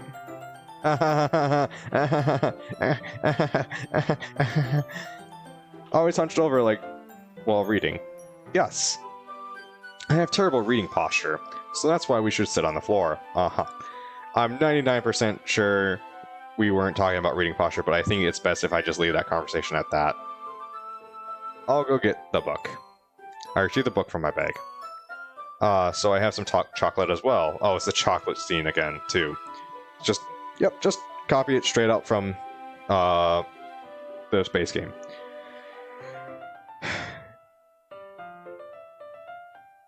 Okay. It's a bag of small chocolate candies that I kept hidden from Sayori's candy radar. I take it since it'll go well with the tea. How would you know? You said you were not a big connoisseur of tea. Like, how would you... Yuri and I sit against the wall, teacups at our sides. As if in sync, we assume the same reading position as last time, each one holding half the book. Except this time, our bodies are even closer to each other. I can't see too well. Yuri slides closer until our shoulders are touching. How am I supposed to focus reading like this? I always found Yuri cute since the moment I laid eyes on her, but when she's being less apprehensive, I feel like my heart is about to burst. Your teacup. Yuri hands me my teacup. Oh, thanks. Holding it in my hand, that's not even holding the book. I end up in a position that makes it even harder to focus, because now I need to worry about making sure I don't accidentally touch her posture. Oh, come on. Stop being... Just say boob. Just say titty. Outcasted. Meanwhile, Yuri hasn't noticed a single thing. She wears an intense reading expression, and I can only presume the world around her has faded away. I recall upon every reserve of willpower I have in order to focus on the reading instead of her posture. After a few minutes, I managed to relax a little. Run, Lena, Keanu shouts at me. I run as fast as I can. Ugh. I hit something solid and fall on my back. Upon impacting, the back of my head collides with the earth. This MC is gross. How is this MC gross? Please, Lime, explain to me how this MC is gross.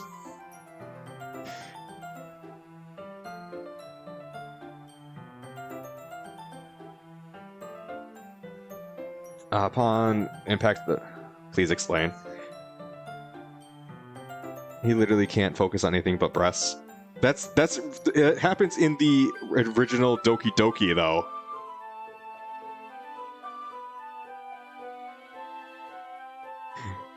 The same jokes happen in the original Doki Doki. I mean, yeah, MC is garbage in the OG too. Fair enough. I think Outcast's gets better as it goes on, as you make choices. Yeah, these scenes are in the original. I've yet to... Have I made a single choice yet in this yet? I don't think I have.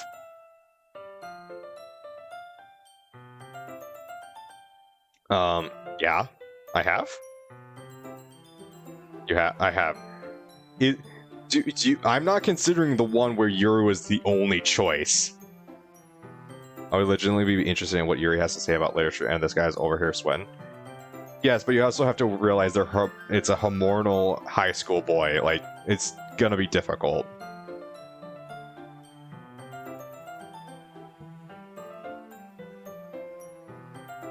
Like, trust me, like, it's somewhat difficult to focus. No pity. Wow. And you were only literature. And you were calling me and Reaper, like, you want to pretend you weren't listening to the whole argument. Upon impact, the back of my head collides with the earth. My head begins to throb uncontrollably. I try to see what I ran into. A guard appears before me. He gazes down at me with a sinister smile. He motions to the guard and shouts something foreign. Get off of me. I hear Keanu yell from several yards behind me. I try desperately to see what's going on. Suddenly I remember I have the chocolates with me. I'm confused. I think everyone's confused at this point. I put the teacup between my legs and fumble with the chocolate wrapper. Sorry. I briefly let go of the book to finish opening the wrapper. You can have as much as you want. That's okay, I won't take any. Are you sure? Well, if I touch it, then I might get smudges on the page. Ah, you're right. I didn't even think about that. My bad. No need to apologize. I'll hold the book, okay? Are you sure? Of course. It's this scene! Yuri opens the book with both hands. She holds it so that she doesn't have a hard time reading from it. But as a result, her left arm is practically resting on the top of my left. My brain is short-circuiting at this point.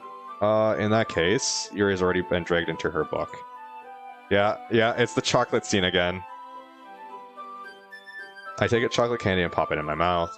Then I take another chocolate, and I hold it up to Yuri. She doesn't even look away from the book. She simply parts her lips as if the situation was completely natural. And what the hell am I supposed to do here? I can't stop now. I apprehensively place the chocolate in her mouth. Just like that, Yuri closes her lips over it. Yuri's expression suddenly breaks. Did you say chocolate? Yes, I did say chocolate. Yuri's expression suddenly breaks. Did I just... Yuri looks at me as she needs to confirm what just happened. Jay, sorry. I guess I shouldn't have done that. One of these days I will hold a conversation with this girl without making a fool of myself. You think that? It will never happen. That's... Well, you were just helping. That's something that friends do, right? I mean, not really in this kind of context, but yeah. That's all it was. Yeah. Then you don't need to stop or anything. I see. At this point, I can hear my own heart racing. What kind of context are you reading, bro? Well... well, because he still this guy's probably getting turned on by khakis. I did rag on him for immediately falling in love with Yuri the instant he saw her.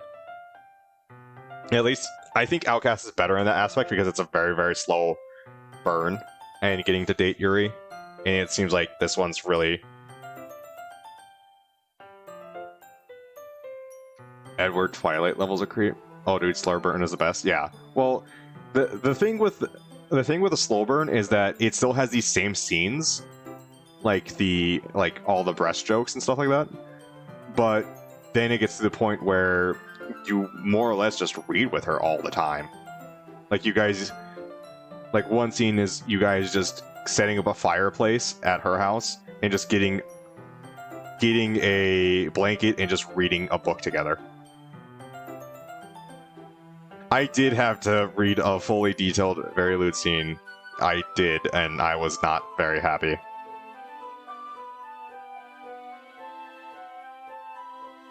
Yeah. Yuri tries to return to the book. What I can tell just by her expression that even she can't focus now. I'm just too deep to stop now. I nervously take another chocolate between my fingers. I start to place it in my mouth. This time, Yuri's eyes meet mine. How did it ever come to this? Yuri doesn't avert her gaze. Her lavender eyes pierce through mine. I notice her chest rising and falling in the rhythm of her breaths. I have half the chocolate sticking out of my mouth. Even worse when my dumbass was like, it can't be that bad, and looked it up. It was bad. Yeah. I'm very, very, very happy that I had dock cam tonight. Otherwise, I would have just had a big block of black for the screen.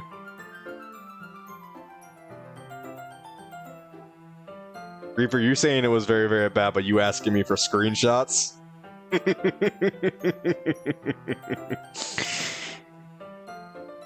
Duality of man.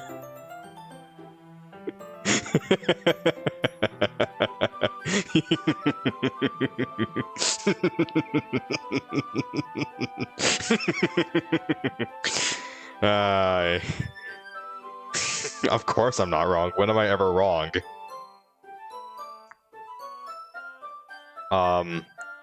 Please don't answer that. Please no responses. This is a closed forum. I have half the chocolate sticking out of my mouth. I lean my face toward... Whoa, what did I miss? I lean my face towards... So this motherfucker has a piece of chocolate in his mouth and is leaning his face towards Yuri for, like, the...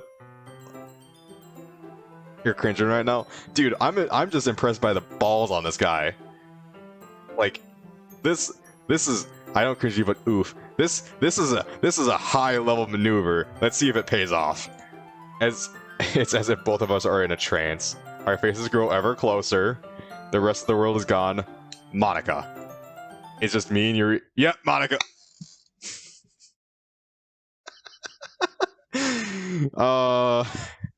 Cursed Monika. Cursed Monika coming in. God bless. Well, you don't want them kissing? What's wrong with people kissing? God damn it, Monika. Okay, everyone. Wow. In my panic, I accidentally inhale the chocolate. I start to cough uncontrollably when the other members just stare pitifully. Yuri, get the Glock! I gulp down the rest of Yuri's tea to wash down the chocolate. It's time to share poems. She's like, oh shit, I knew what was going on. Everyone knows what's going on. They're about to get hot and heavy. Jay, can you help Yuri put away the tea stuff, right? Yeah, of course. Okay, thanks. This spell is abruptly broken. I'll take care of the cups. Yeah. Yuri picks up the cups from the floor. Once I calm down from my near-death experience, I pick up the bag of chocolates. In the end, we hastily clean up. Monika's a bitch in this mod, lol. Well, I think it's cursed Monika, that's why.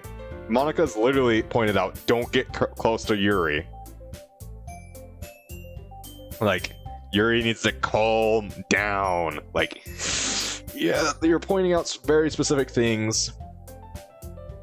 In the end, oh my god, what if Monika points out, hey, why are you playing a mod for Yuri? Like, that's fucked up. Like, what if Cursed Monika says that? Like, at the end. Like, it's like, just calls me a sick pervert or something. In the end, we hastily clean up without so much of the word between us.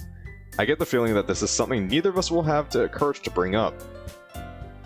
Man, the ending is just Monika sitting down with you and you're like, yo, what the fuck, man? Yeah. I'm wondering if this one's going to be a scary or romantic mod. I think it's going to be both. I think it's going to be both. I honestly don't know. Like, I knew Outcast was going to not be scary. It was going to be dark, but I didn't know it was going to be scary. I have no idea what's going on with this one. All I know, you had enough romance for today. Why, you don't want to vacuum up some chocolates and choke on them? Show and tell time. Ready to take a look at my poem today? Of course. I'm eager to see how you have improved over one day. I couldn't exactly say I've improved, but we'll see what happens. I hand Yuri my poem. Mr. Fingers, despite better judgment, despite knowing what you know, eternity is encased in a rusty cage. No one can leave, no one can be free. The feeling of rust on the fingertips like rusty spoons. It's almost the horror of the sound of rusty spoons on a rusty cage. Scraping, scraping, scrape. As contamination washes over the desolate landscape, the birds chirping turn to cries of man. The howling wind turns to the screams of children. The rustling leaves turn to deafening silence. Silence is where there is in a rusty cage, except where the silence is broken by a rusty spoon. This is Salad Finger reference. The only thing I know about Salad Fingers is the game theory breakdown of Salad Fingers. Rusty spoons. Jay, I was really hoping Yuri didn't figure out who wrote this poem down in one go. I really have no idea how to use symbolism or anything. It's gross and bad to watch. From what I've seen, from what I heard, the concept behind it, the reason why it's like it is, like the story behind the story is really dark.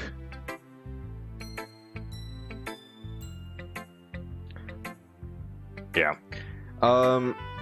Literally everything in my poem was just scrambled words put together to pretend to have some meaning. Yuri's very perceptive reader, though. This isn't good. She's gonna find out that I bullshitted my poem. This poem is phenomenal. What? If I had a guess, dissecting this poem, I can see a lot of symbolism. At first glance, it may appear as if the writer had no idea what they were doing. Yeah, thank you. Thank you for the appropriate what, Reaper. That's the appropriate what I was trying to get. See, this is the thing about callouts. Like, that's the thing about poems, is that you take all the meaning from it yourself. Like, it doesn't matter what the reader writes and their meaning behind that, unless they directly tell you. It's what you perceive from it. So Yuri's looking further into this than actually there is, and she's making her own meanings. Death of the author, yeah. And she's making her own meanings out of something that literally just got bullshitted. She hit the nail on the head right there. But diving further into it, the way you describe the rusted cage and spoon, and the use of the auditory examples. Jay, correct me if I'm not wrong, but this poem is describing the mind of someone with schizophrenia. That is true. The game theory MatPat came up with the idea that Salad Fingers is actually a schizophrenic. The cage represents the mind. The rusty spoon symbolizes the sporadic thoughts that pound on one's brain. And the horrid sounds show the hallucinations one hears and sees. What the fu- Yeah, Yuri. That's exactly what I wanted to convey in his writing. Just take it, man. Just take the win. Your poem is indescribable, but in a good way. How did you manage to pick up these techniques so quickly? Thanks, Yuri. Although I'm sure it's nothing in comparison to what you wrote. You flatter me, Jay. However, you shouldn't cut yourself short. I don't like when Yuri uses the word cut. With more practice, you should be able to display to the reader your most inner thoughts. I don't know, Yuri. The inner machinations of my mind are an enigma, wrapped in a puzzle, shrouded in a mystery. No round 2, Reaper. Milk spills. This fucking guy.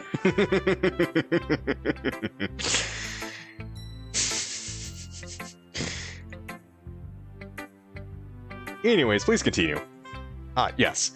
As I was saying previously, you shouldn't be afraid to be more daring with your work. Rather than writing down your thoughts, write down what you see and hear. That sounds like a good exercise, Yuri. Maybe I'll try it out. I have an example of that.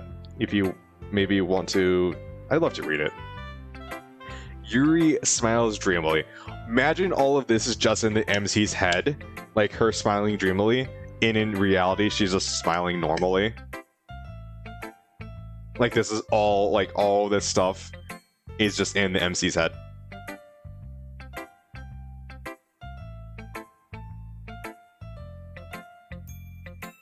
And hands me her poem. You believe it? Trust me, delusions like that hit hard. The raccoon. It happened to be in the dead of night while I was slicing bread for a guilty snack. My attention was caught by the scuttling of a raccoon outside my window. That was, I believe, the first time I noticed my strange tendencies as an unordinary human. I gave the raccoon a piece of bread, my subconscious well aware of the consequences, well aware that a raccoon that is fed will always come back for more. The enticing beauty of my cutting knife was this symptom. The bread, my hungry curiosity, the raccoon, an urge. The moon increments its phase and reflects that much more light off my cutting knife. The very same light that glistens in the eye of my raccoon friend. I slice the bread, fresh and soft, the raccoon becomes excited. Or perhaps I'm merely projecting my emotions onto the newly satisfied animal. Is this a fucking hint that my character's projecting? The raccoon has taken to following me. You couldn't say that I've gotten quite used to each other. Yo, I'm the creator of Doki Doki posted in January this year that Doki Doki's getting new content. I don't think Doki... No, from what you posted, it wasn't Doki Doki's not getting new content. Is it Doki Doki getting new content, or is it Doki Doki... Libertania? What's Libertania? The raccoon becomes hungry more and more frequently, so my bread is always handy. Every time I brandish my cutting knife, the raccoon shows me its excitement. A rush of blood, classic Pavlovian conditioning. I slice the bread, and I feed myself again. The Britannia is another project they've been working on. Oh.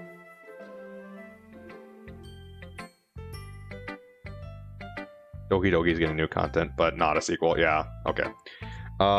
It was a little bit more daring than the last with this one than yesterday's.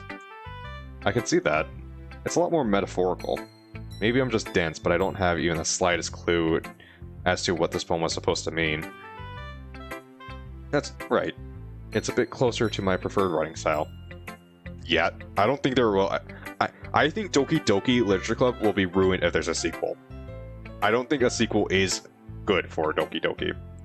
Not every game needs a sequel.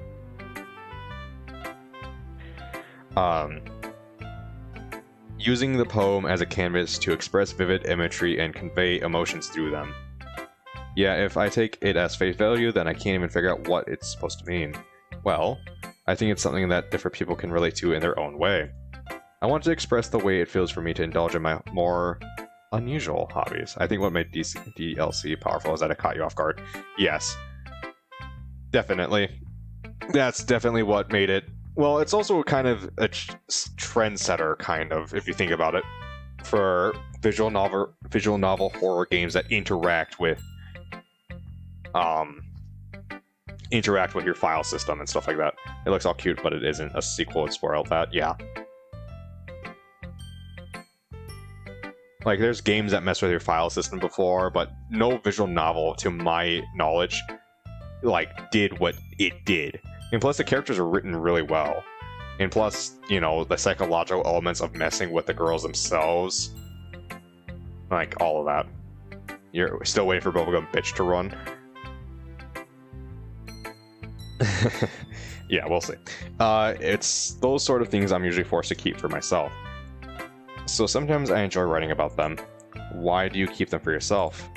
Because they're embarrassing, and people would make fun of me.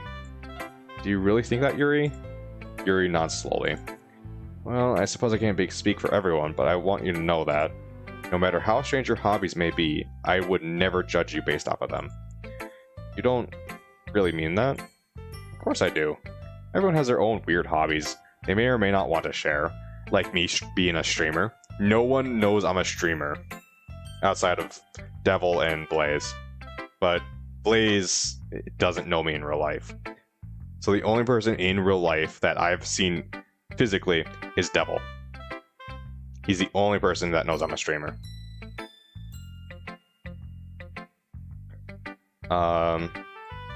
Plus, it's not like you're doing anything dangerous, right? I told everyone I knew. See, yeah. Well, I'm paying for my own internet at this point. I have my own router and everything, so... Right? My mom watches my streams. That's one of the reasons why I don't want my parents to know I am a streamer. Like, nobody knows you stream. Yeah. Like, I'm dreading the day where I tell Rachel or whoever, where I tell my girlfriend that I'm a streamer.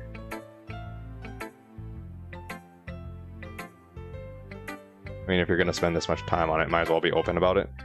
I mean, I'm just doing it because it's the weekend.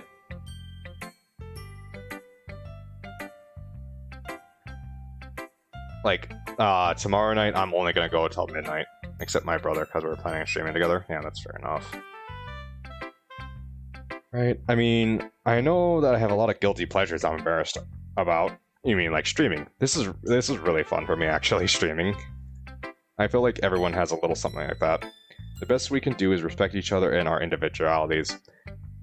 Streaming slaps. Yeah, I know, it's... Like, usually I would be like, oh, you know, I'm super bored, let's play whatever game. Why have my headphones right there? I just realized that.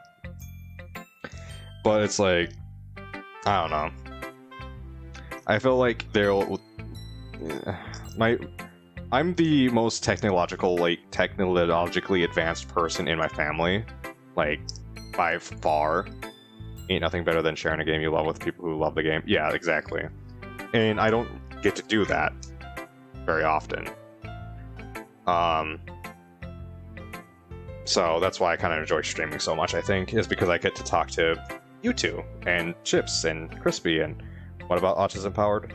No, there's no, oh fuck, what is it? What's his name? I can only think of, or you mean Austin Powers? I was gonna say about the, He Cannot Divide Us stream. What's his name? I can't remember his name.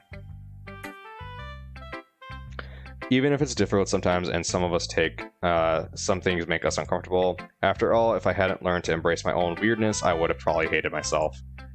I might be ranting a bit now, but I'm glad you're a good listener. You're good at a lot of things. Writing, listening. There really aren't many people like you, Jay. That's exaggerating a little bit. It's just how I feel. I never thought I would feel so comfortable sharing my writing, but now I feel like I look forward to it. It's just a really nice feeling, and you're to thank for that. I try to hide the fact that I'm starting to blush. It's nothing, really. Yuri smiles sincerely at me. Just for a moment, her timidness seems to disappear. Well, once again, that's everyone. After yesterday, I felt a bit easier to share my poem today. After all, everything would be a big improvement from the poem I wrote for yesterday. On the other hand, or on the other side of the room, Sayori is talking to Natsuki. Wait, so he didn't kill him because of their mothers are both named Maritha? I feel like that's a reference. Yep, that's lazy writing, don't you think? As I pan my eyes down the room, I stop on Yuri and Monika who are sharing their poems. It looks like Yuri is trying to apologize. Yuri, let me tell you something. Monika leans into Yuri's ear. Oop, do you understand? Yes. Yuri nods timidly. What was that about? I begin to walk over, but Monika grabs everyone's attention. Okay, everyone. I believe that concludes the poem sharing for today. Monika, I have to go early to catch up on some homework. Is that okay? Sure, Sayori. See you later. Bye! Sayori waves goodbye and skips off. I have to go too. My dad is making dinner and I have to be there on time. Natsuki leaves without saying anything else. Monika goes behind the teacher's desk to do club present stuff, I suppose. I guess it just leaves me and Yuri. I walk up to her. Hey, Yuri. Ah. Is everything alright? Is there something you want to tell me? I've got to go do something. Yuri rushes out of the room, clinging to her backpack. Well, that was odd. I turn around and stare at Monika. I like the panning they do. Hey, Monika. She looks up from her stack of papers. Is there something you need, Jay? Do you know what's going on with Yuri? She's a strange one, isn't she? Not that there's anything wrong with that, mind you. Yeah, but she seems to be acting stranger than normal. Well, maybe you should just ignore her. Ignore her? Yuri isn't used to being around new people. So I just shouldn't talk to her? No. It's okay to make some light, small talk, but just don't get too attached. Yuri has a way of being possessive when it comes to these things. Oh god, it's cursed Monika. Oh no. Yeah, I think this is going to be more of a horror one if this is possessed Monika, for sure. Now I'm really lost. I have no idea what she's talking about. I don't think I'm following. What's amazing? Look, Jay. Just don't get too close to Yuri, alright? I mean, you can always spend time with me. I begin to blush. Did Monika, the class star, just ask me to spend time with her? Check your Discord. I shake the thought out of my head.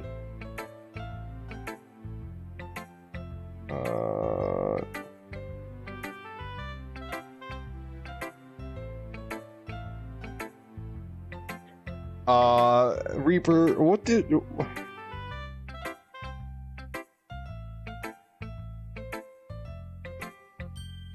Reaper, what have you done? Like, Oh my god, Reaper.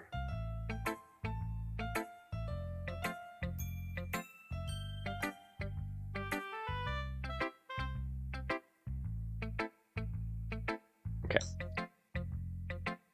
I shake the thought out of my head. I don't know, I feel Yuri and I have been getting along rather well. Monika, you don't really know Yuri though, do you? I mean, sure, she's mysterious, but I think I'm learning more and more about her each day. Also, earlier Monika whispered something in Yuri's ear that seemed to really bother her. What did you tell Yuri earlier? What do you mean? Yeah, fucking sus right there. I saw you whisper something to Yuri and... Oh, don't worry about that. No! It's just some girl stuff. There's something here that she's not telling me. But I'd be dreaming if I thought I'd be able to get that information out of her. Get the thumb screw. Get the thumb screw. Is there anything else you need, Jay? I guess not. Awesome. Well, if you don't mind, I have some club president stuff to do. I guess this is how Monika's not so subtly asks me to leave. Alright. Bye, Monika. Watch it be something like Yuri's tampon string was hanging out and she was just being a bro and letting Yuri know. How? She's wearing, like... How?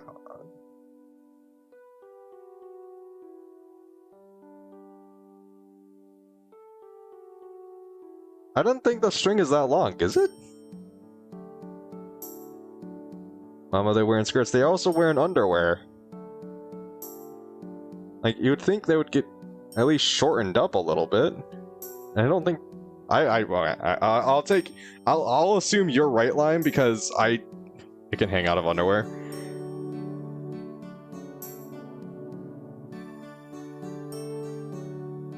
Okay. Okay, I'll take your word for it. Fucked if I know. Okay, I'm just saying. Yeah, you could totally be right.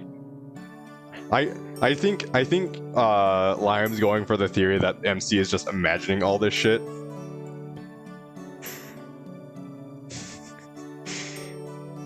Yeah.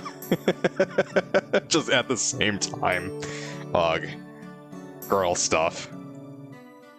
Yuri seemed really bothered by whatever Monika told her. It must have been really unnerving. Yuri completely ignored me and rushed out of the room. Perhaps I'm overthinking this.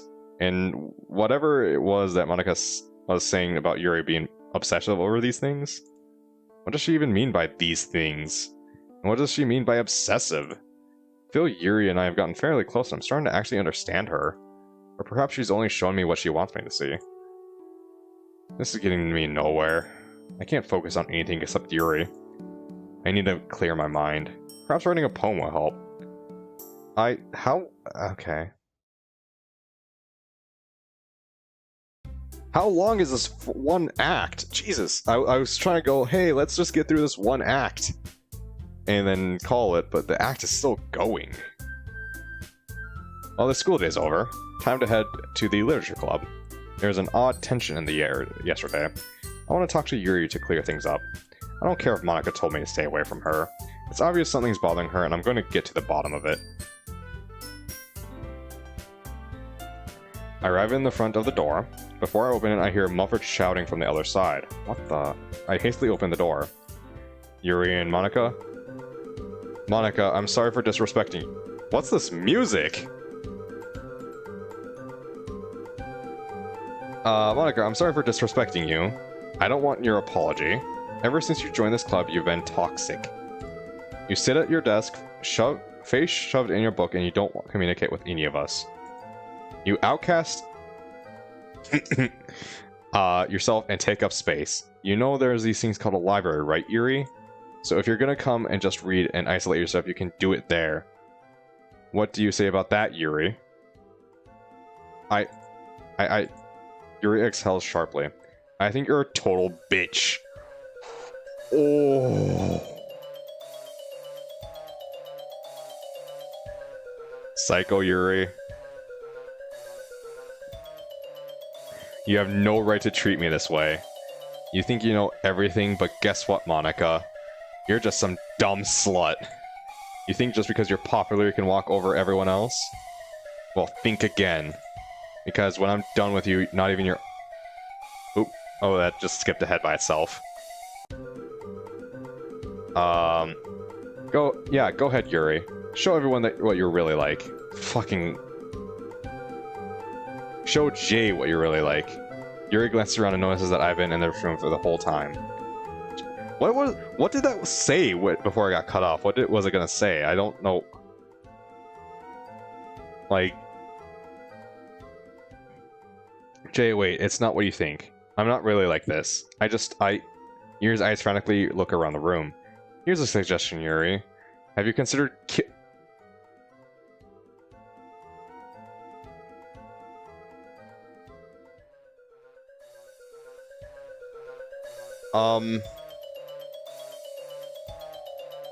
Have you considered killing yourself? It'd be beneficial to your mental health.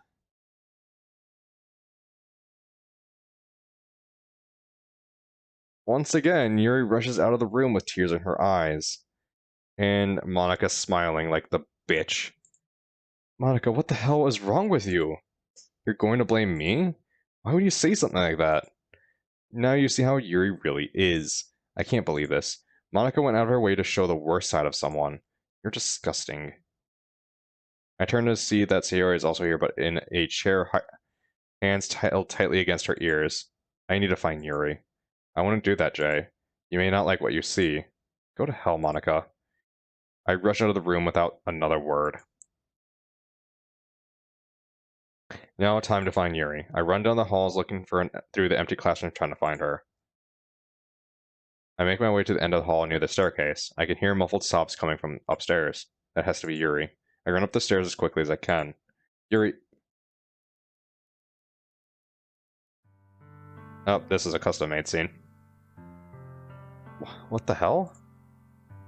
Yuri, what I see makes me feel sick to my stomach. Oh my god. Jay, you weren't supposed to see me like this. My brain scrambles to comprehend what's before me. My thoughts are hazed through, though my body takes over. I start to walk closer towards her. No, stay away from me. I'm a freak. Yuri, please, let me help you. Those scars look deep. Let me see if their nurse is still here. No, please don't. I don't deserve to be helped. I take another step towards Yuri. Yuri, I just want to make sure you're okay. You saw me. You saw me behave in such an indecent way. Back at the club, Yuri completely lost her cool. But anyone would in that situation like that. I have so many pent-up emotions inside of me. I was doing such a good job at bottling them up, but they just slipped out. I take another step towards her. I said stay away. She continues backing away from me. I don't know what to do. She's locking herself in a cage when all I want to do is let her out. Why, Yuri? Tears crash around her. Trails of blood stain the floor tiles. I can't help myself. I can't fight the urges. I can't control the pain I feel inside. I can't let people accept me for who I am. This one got to her cutting herself really quick.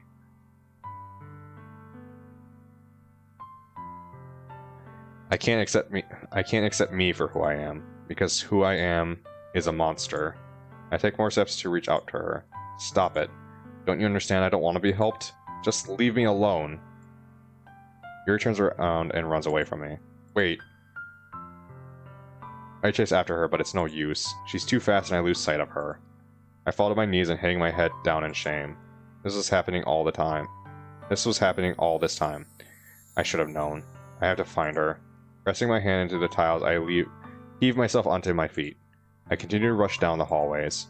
I turn the corner and hit a small pink figure nearing the vending machines. Oof. Oh, Natsuki, I'm so sorry. Watch where you're going. You're going to... Here's this bubblegum bitch. If you're going any faster, you would have knocked me right into the ground. I'm sorry, I know she has some coins in her hand. Natsuki, why are you holding... Shut up. It's none of your business.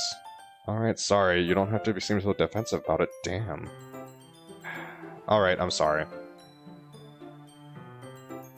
My dad just hasn't been doing good financially, so any money, no matter how little, helps a lot. Oh, well now I feel bad. I'm... Forget I said anything. Yeah, I'm sorry I didn't run into you hard enough. Why are you here? Shouldn't you be in the club? Well, I was, but it's a long story. Anyways, I need help finding Yuri. Why? Are you stalking her? Do I really come off as a stalker? Natsuki, seriously, I need to know where she is. Well, I suppose I could help. Really? How? She lives down the road from me. Can you take me there? Like I'm gonna help you stalk her. I facepalm. Natsuki, for real, for her safety, I need to find her. Oh, fine, since you put it like that, I'll help. But if I hear you did anything to her... Yeah, can we go now? Natsuki leads me out of the school. What was she said about her home situation? It sounded like it was hard to believe her father doesn't make enough money to the point of having to look under vending machines. The way she brushed off the topic makes me feel like there's something to it. I can't dwell on it too long. Right now, Yuri needs my help.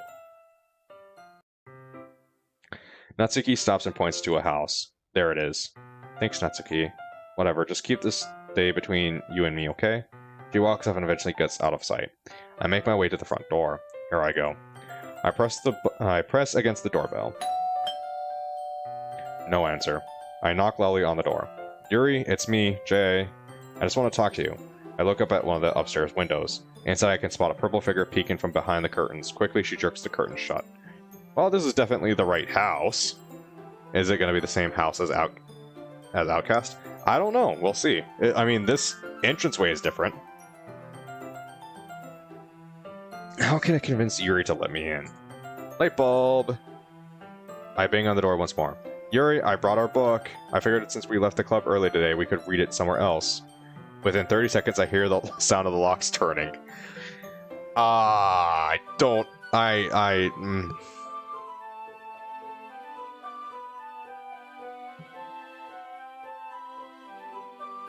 don't know how much I believe that.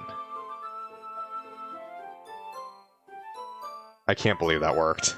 Yuri slowly opens the door enough to speak, but not enough for me to see inside. Jay, you shouldn't have come here. I know, but I couldn't help but worry. Yuri, may I please come in? No, you should leave. Yuri starts closing the door, but I shove my hand in the small threshold. I'm sorry, Yuri, but I'm coming in whether you want me to or not. This is definitely considered breaking in at this point, but I don't care. If Yuri hurts herself, and if I did nothing to stop it, I could never forgive myself. I can sense Yuri backing away from the door. Thank you. Nope, different house.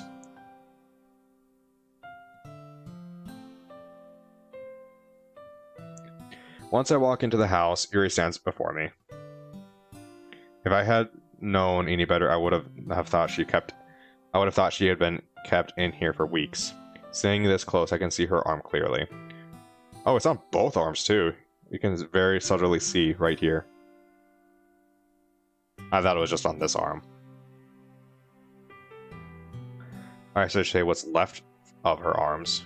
It's clear that some of those cuts are fresh and had to be made recently. If I hadn't came, who knows what could have happened. Yuri, I'm sorry that you had to see me like this. I'm not really comfortable sharing this side of me. Then I won't make you share. I pull out the book from my bag. Infinite Isolation. How about we just sit down and read? In the short 2 days me and Yuri have had, we've already had about a third way of the book. Through the book. Okay. Yeah, it definitely is on both arms. For the first time, Yuri's eyes leave the floor and look up at me. I wonder if they remade this texture, like this, because I remember it only being on her left arm. Was it always on both arms? Is it fine if we sit on the couch? Yes, that's fine. Jay, do you mind if I go clean myself up very quickly? Of course, Yuri, take your time. Thank you. With that, she turns around and darts upstairs. What did I get myself into? I take a seat on the couch and wait. Bzz. I'm looking around the room, my phone vibrates in my pocket. Huh? You can't run from me forever. Who the hell? I tap out a response. Who is this? Bzz. She doesn't Monika, you bitch!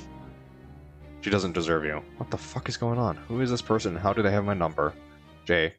I jump out of my seat from the unexpected sound of Yuri's voice. Yuri's now standing on the other side of the couch. I'm lucky she's not some sort of assassin, because she could have easily snuck up behind me and snapped my neck. Yeah, get off my phone, you crazy bitch. Is everything okay? Yeah, I was just waiting. That's all. She's not wearing a cotton sweater to hide her arms. You didn't have to wait too long, did you? Not at all. Come, sit down. I gestured for Yuri to sit beside me on the side of the couch. Are you sure? Well, how else are we supposed to read together, silly? Yuri takes a deep breath and calms her nerves. She then looks back at me. I suppose you're right. With that, Yuri slowly steps to the side of the couch next to me and stiffly sits down. Yuri takes the book from my hand and opens the page we stopped at previously.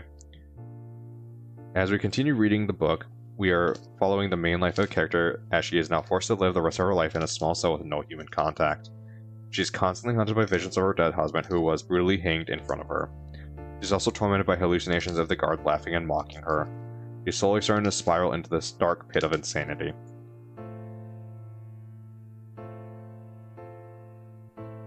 I wake up in a cold sweat on the floor.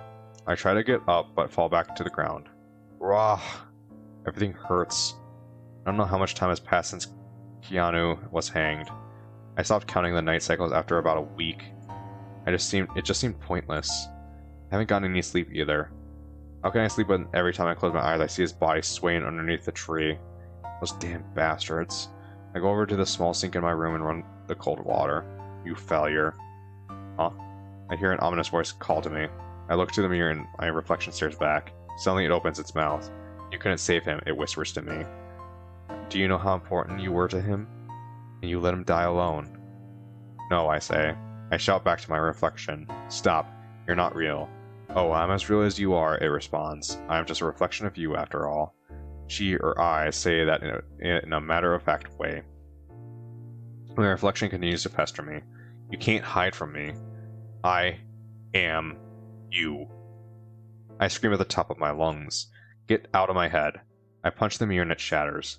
Glass falls on the floor. I stare down at the broken pieces and they stare back. It scares me, the emptiness in my eyes. With shaky hands, I pick up a long shard of glass. I grasp it firmly in my right hand, then turn to my left arm. It's like writing a book. My arm, the page, the glass, my pen. Clenching my eyes shut, I press the glass to my skin. It's cold. I begin to move my arm. In my panic, I jolt back and take my eyes off the book. I stare at Yuri, who fails to meet my gaze. I go back to the first day where I read it with her when I told her the main character reminded me of her. It feels like I'm about to throw up. Tears begin to fill Yuri's eyes. Do you know why I share this book with you, Jay? Ah, because I don't know how to properly communicate with people. I don't know how to speak my true feelings. I don't know how to show people who I really am. The only thing I know are books. I had hoped that by sharing this book with you, I could somehow show you a glimpse of my mind. But now I realize this was a tragic mistake, because now you see who I really am inside. Yuri. I reach out to grab her hand, but she jerks it away. Tell me why you're really here, Jay. What? You didn't come because you wanted to read. You came because you felt sorry for me. You thought I would hurt myself, or even maybe... She trails off. I ask myself, why did I come here? It's not like I was forced to. I only met Yuri 2 days ago, so why do I feel obligated to help her? You're right, Yuri. Huh? She looks up at me. I stare deeply into her lavender eyes, and then they pierce back. I didn't come here originally to read with you. I came here because I was worried about you. Because I wanted to help you, Yuri. What you're doing is dangerous, and I want to help you stop. But Jay, I can't. Don't you think I've tried? I know the dangers of it, but I can't stop myself no matter how much I want to. Why would now be any different? Once again, I reach for Yuri's hand, except this time she doesn't move away. I hold her hand gently, wrapped in mine. Because this time, Yuri, you're not alone. I'm going to help you, and we're going to get through this. Together. Why help me? All I've done is bring you into this world of hurt. And every time you show affection, I push you away and tell you to leave, yet for some reason you stay. Because Yuri, I mean, because that's what friends do. I actually caught that one. MC was gonna say he loves her.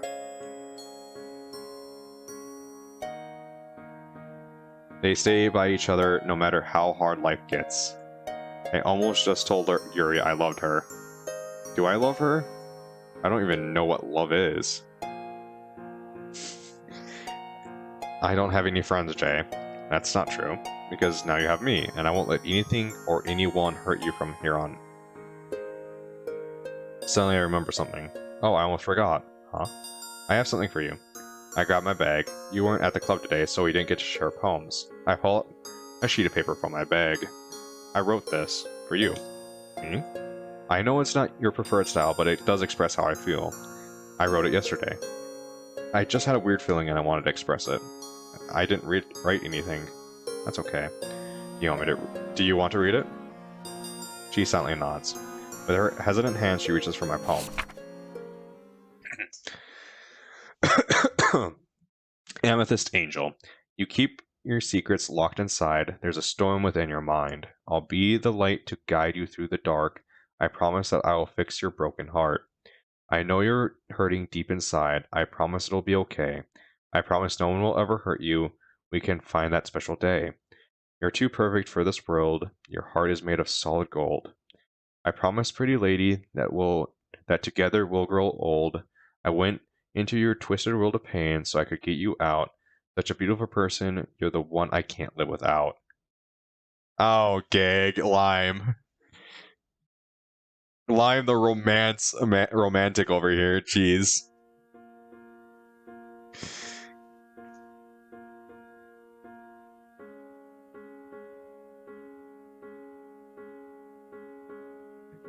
This is... Tears start gliding down her cheeks. I just wanted to help you, Yuri. Yuri looks down at her sleeve. I could see dark red stains coming from the cotton. She didn't clean her cuts. I reached down towards her sleeve. Her other hand quickly latches onto mine. Jay, please, trust me. She slowly exhales and hesitantly releases her grip on my arm. I slowly roll up her sleeve. Now that I'm this close, I can really see the damage. This poor girl has completely mangled her arm. Lines upon lines of cuts all in a row. Some new, some old, some shallow, and some dangerously deep. Do you have a first aid kit? She nods and stands up. I get up and she takes me to the bathroom.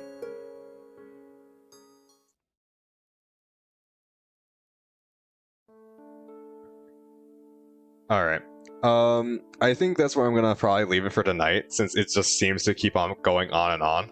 I was hoping the first chapter would end by now, but it hasn't.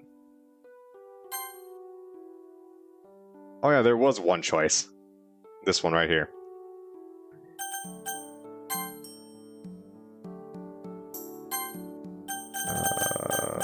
Where's the main menu? Is it good mounted so far? It's okay. I think it was the whatchamacallit. I think the relationship is moving kind of quickly, in my opinion. But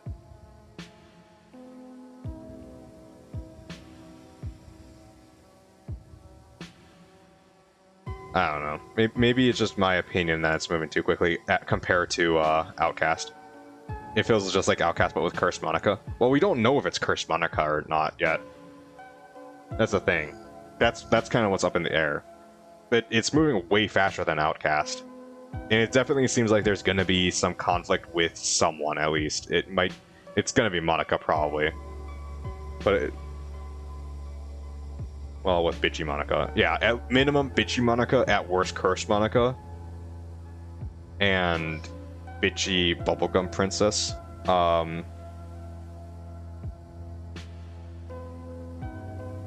So I think there's gonna be some conflicts that Outcast didn't have. Because Outcast, the main conflict was just between, you know, Yuri's mental issues, like the cutting. And this one seems like it's gonna deal with the... Yeah, and Clyde. This one seems like it's gonna kind of deal with... Bitches, Clyde. You really don't like Clyde. It seems like it's gonna deal with her cutting issue somewhat relatively quick compared to Outcast, but it seems like it's gonna also probably only do it halfway until the very end. and it seems like Monika is probably gonna start pushing. So you're gonna be trying to help. Monika's gonna be probably pushing against it, and it's gonna be a fucking hell of a ride. And I think that's what's kind of more interesting about this one is that it's gonna be there's not just you helping. It's gonna be someone close who is gonna be pushing against it.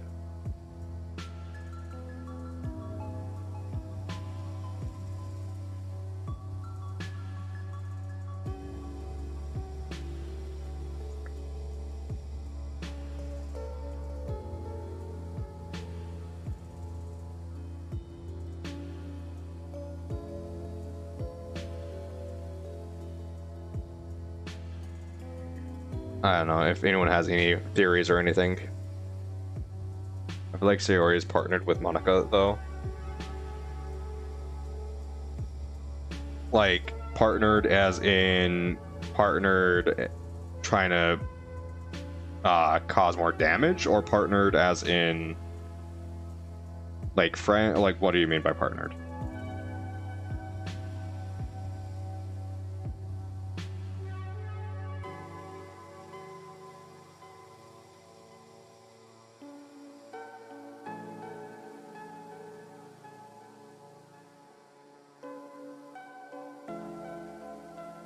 Like helping curse Monika? Okay. Oh, just think if both of them are cursed. Cursed Monika and cursed Sayori. And it ends up being Natsuki and Yuri on your side. Ooh.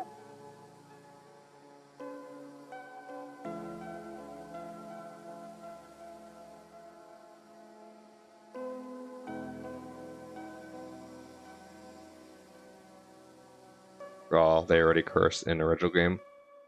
Well, with cursed, I mean they're cursed with a sentience, like that's why I'm saying those two are particularly cursed. Which just gave me the thought of who's the president of the literature club if you delete Monika and Sayori's character files before you start the game. Is it Natsuki or is it Yuri?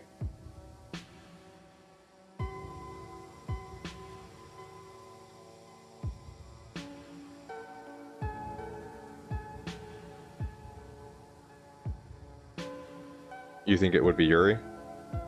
Would there even be a club? Maybe that's the way that you have to. That's the only way you can break it is if you because Natsuki is a freshman. No, she's not. She's the same year as you.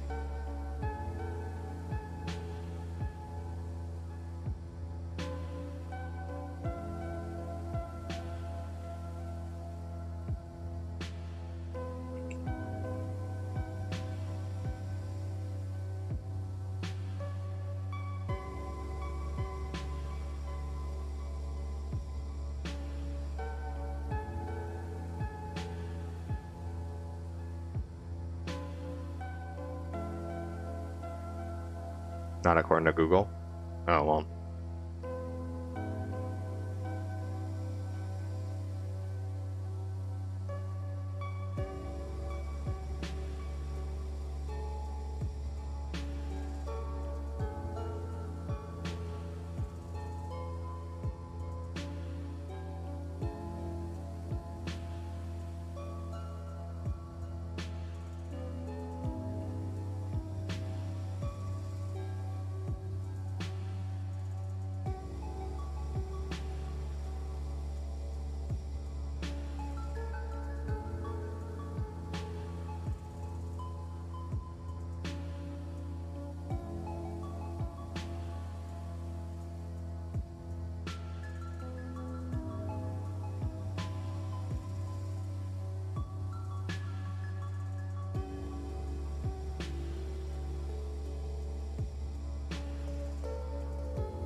All right.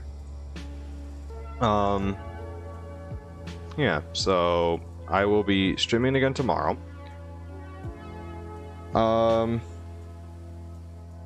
Streaming again tomorrow. It says Natsuki's freshman, Monika is a senior, protagonist is a sophomore, and Yuri is a junior. Oh, okay. Well, in Fallen Angel, she's the same year as you, so everyone's so.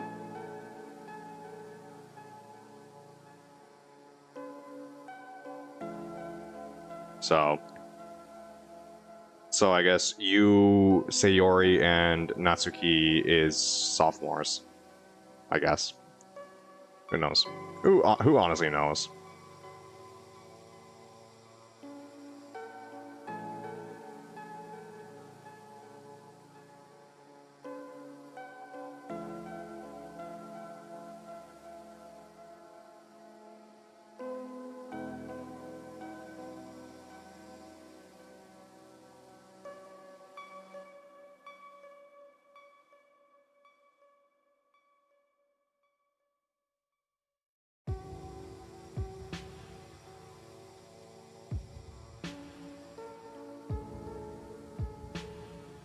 So,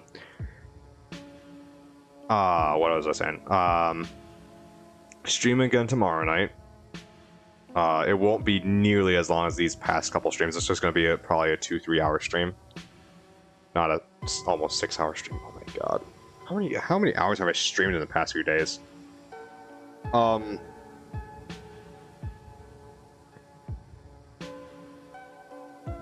Well, I'm a little bit behind on videos, but that's because editing and processing the videos and splitting them up like I do takes more time. It about triples the amount of time it takes for me to get a video because I have to process one video. God, editing is forever. It's not editing that takes forever for me, it's processing the videos. Because like this one I'm gonna have to split and then process one half and then process the other half. Yeah, I don't have enough time to make edited videos. Executive function, yeah. Well, I just upload VODs as a whole. Like, I don't have the time to spend editing videos. So I just say, fuck it. Here's the whole thing. If you don't like it, well, too bad. I know it's not going to get views, but because it's just too long. But what do you do? I don't. Beans.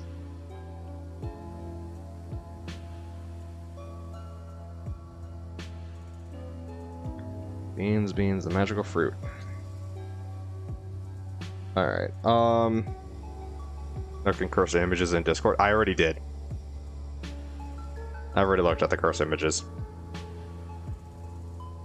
I'm very.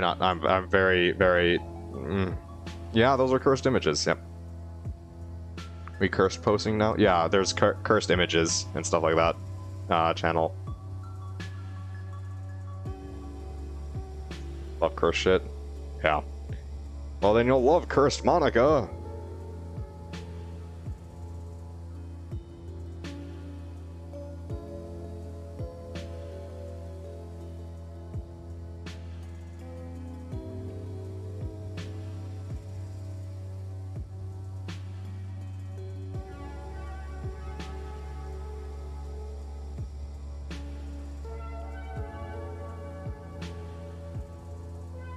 Yeah, more Doki Doki cursed.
You're about to go feral on Curse Chat, not gonna lie. Alright, that's perfectly alright. That's what it's there for.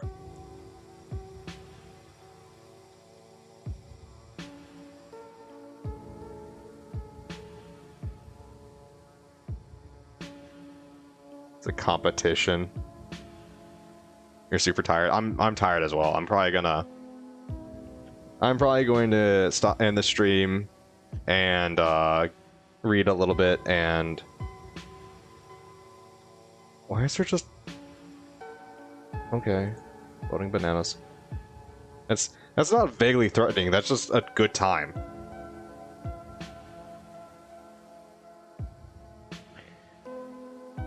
You're going to read? I am going to read. Okay. Shut up.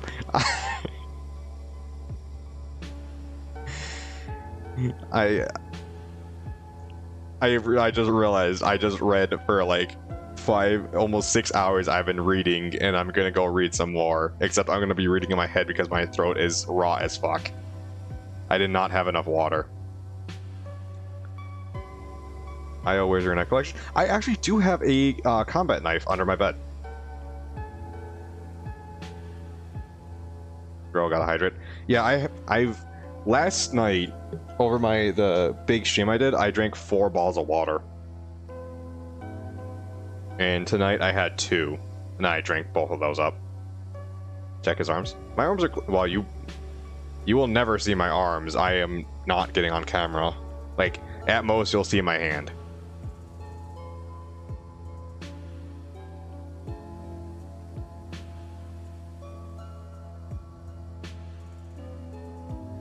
Not unless you feed me chocolate.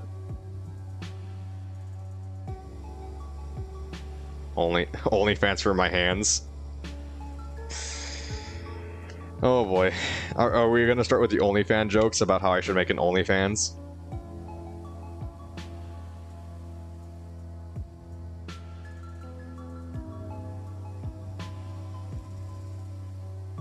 How's that cursed? I don't get it. Is this just me again not getting social cues from this?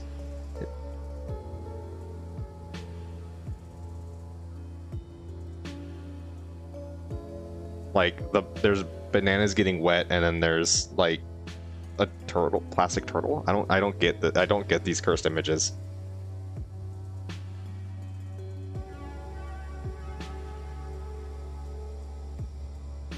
I like cursed images and the fact they hit a little bit of that uncanny for you. I like the I don't know. Like the one that kind of gets me is the noodles inside the watermelon. That's kind of like, okay, that's a little bit odd. And then it's like, okay, those are just weird. Like the turtle image has eyes that are weird. Does it? Those are just stickers though. Are you reposting my Yuri jug image except the shit version where the gross isn't, or the hair isn't? I read gross from Lime writing in the chat. No, they're different?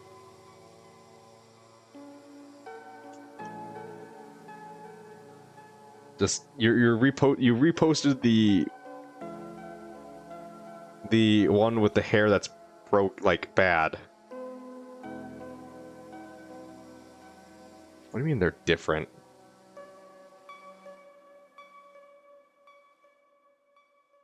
Here's the fixed one. Yes, there's the fixed one. I spent so much time fixing that hair. Please.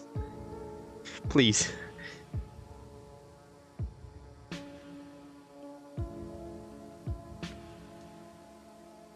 You know what? I'd try that. I tried I tried garlic Coca-Cola.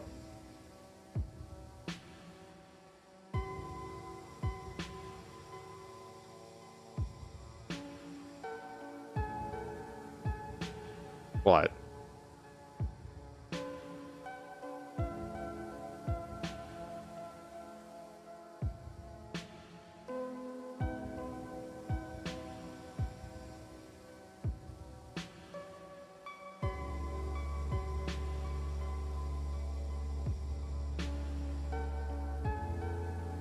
Lime, anything slightly romantic and Lime just vomits. You have shown me a weakness, Lime. That was not a smart thing to do. Alright. You hate heteros? Oh, so you hate me? You hate me, Lime? Okay, I see how it is. Of course. That's why you're here? Just to hate on me? I thought you were doing that to cyberbully. Joke's on you, I've already been cyberbullied. So it won't be effective.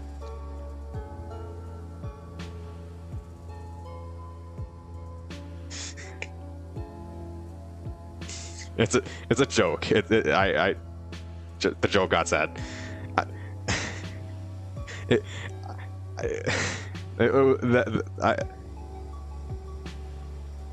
I'm just messing. I have, like, the most I've been cyberbullied is like on Modern Warfare 2 lobbies. So whatever. I'm thick-skinned. I apologize. That's probably a poor joke. Anyways, I really wanna go get some more water and. Okay, ASMR stream. Wait, what? I'm an ASMR streamer now? How am I an ASMR streamer?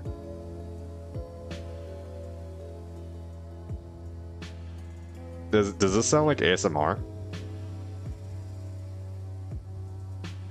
I don't. Or keyboard?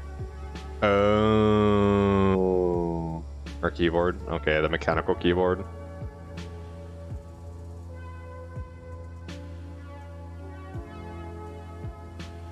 Look, it's part of your brand.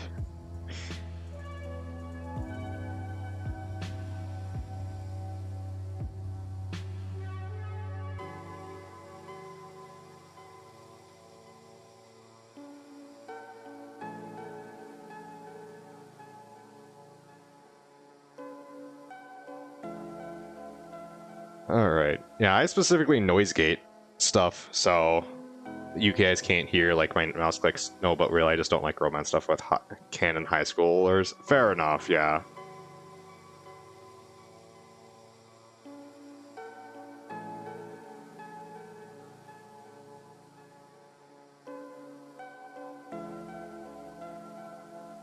I don't know, I guess I've tried noise gating, but keyboards are louder than your voice. How the hell?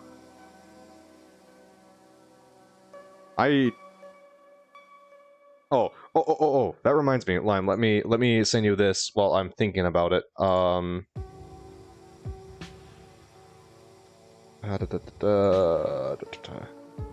you go. These are my compressor settings. My compressor filter. You're asking about that?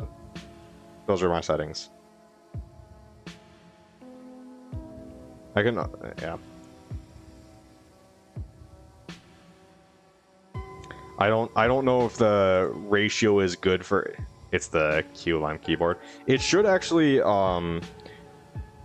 make it so your keyboard's not as loud, possibly, because it takes all the sound that's being started. From my understanding, from the attack point to the release point. So for me, from 1 millisecond to 100 milliseconds, anytime when noise starts for that 1 millisecond, it gets ratioed for every loud noise.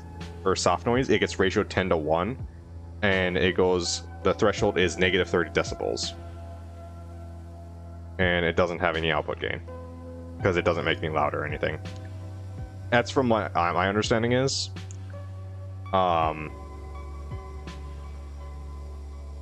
So words you usually start out with tend to be a little bit louder, but it should kind of equalize as you talk more and more.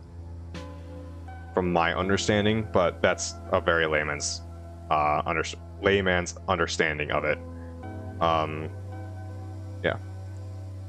Otherwise, I will be streaming. I probably, what I might do is do Doki Doki, finish this Doki Doki on a specific day. I might do Doki Doki like once a week or something like that, because I'm kind of enjoying these mods. I'll have to figure out what day. it'd be, but I might do it. I don't know. I don't know what the hell to do with them, but that's what might be what I do. So I'll do Fallout mainly if Lime has an open spot in Sea of Thieves or something like that. Do Sea of Thieves or Smabes if he's fine with that.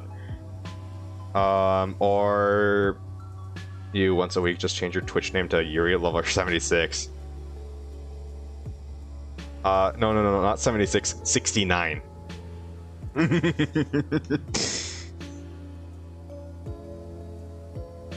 Yeah, and then if just kind of burnt out on Sea of Thieves or it's not that particular day, then just do Fallout 4 and finish that up, and then go to Morrowind. Or no, Daggerfall, sorry. Daggerfall. I'm gonna start with Daggerfall. I mean, if once a week is too much for you, Reaper, I can do it like once a month. Just the first of every month.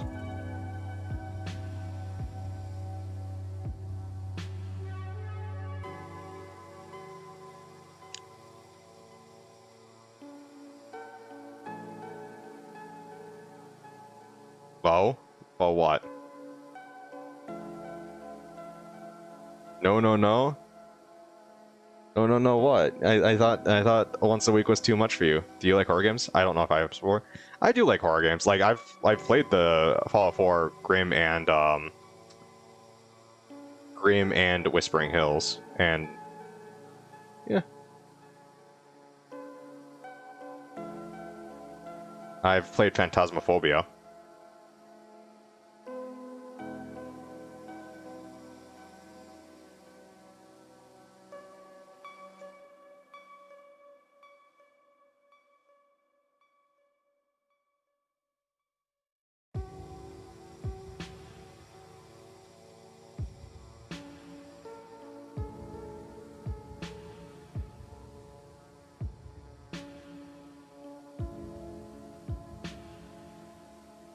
I don't know if this is leading somewhere or not, or if that was just the kind of the end of the question. That's something in my mind I forgot. It's all good. I mean, I'm sure. What is it? If it's you'll either remember it if it's important, or if it's not that important, it's not worth remembering. Zero thoughts, zero brain cells. That's where I'm kind of at. I've for the past few days. Hold on. Let me see. Let me see how much sleep I've gotten in the past few days. Because I have a Fitbit, so.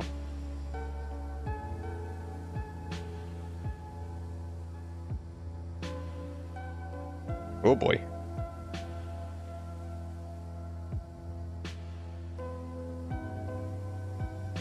So in the past 3 days, I've gotten about 15 hours of sleep. Which isn't terrible. It's not as bad as I thought it was.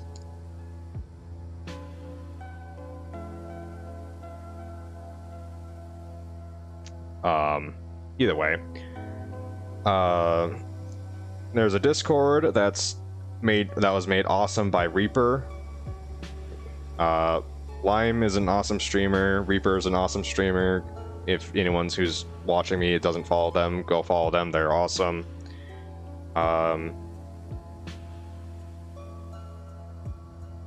Join the Discord. I'm on Twitter, where I forget to tweet out that I'm streaming all the time. I like a lot. I like a lot of D&D stuff on Twitter. If you like the D&D, hey, Discord bot just in time. Yeah, Discord bot. Woo. What else is there? I'm on Rumble. I upload videos to Rumble and Odyssey. I no longer upload to Twitch because of their new policy. And I think that's about it. I think I've plugged all my stuff. Lime Reaper, you want to plug anything? Lime has a Discord and a Twitter. Reaper has a Twitter. I suddenly throwing you on a spot. It's a little bit easier if you're actually in the you have a Discord, I guess. Yeah, he has a Discord too.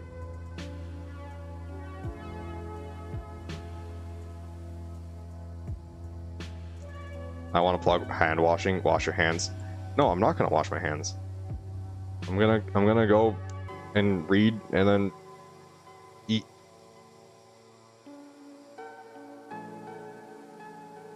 And I'm gonna scratch my butt and eat some more, like a caveman.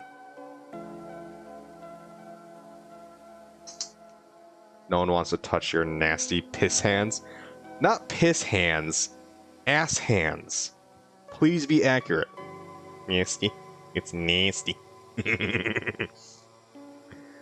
Alright, oh yeah, and also Among Us too. I finally have Among Us, so I'll stream that eventually, just to suffer.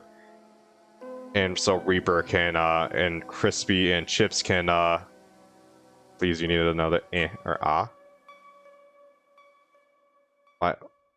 Why do you need more of those? Hee.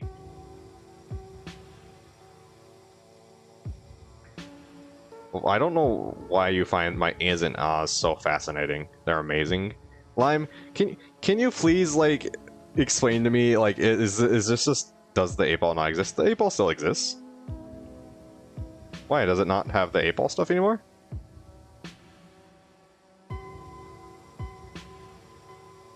You have no idea what's happening? He thinks my is and ahs sound amazing, and I feel like there needs to be some type of third-party confirmation. I just do it so well. I feel like there needs to be another confirmation to prove this and ah, yeah. Like your accent? I don't know. Reaper just says they're... I don't know. I don't understand Reaper sometimes.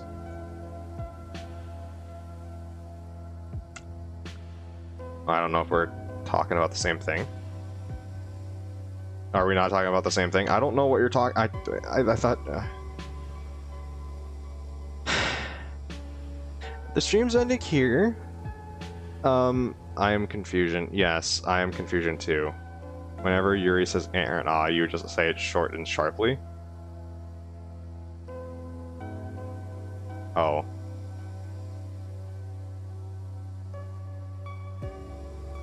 I don't... Okay.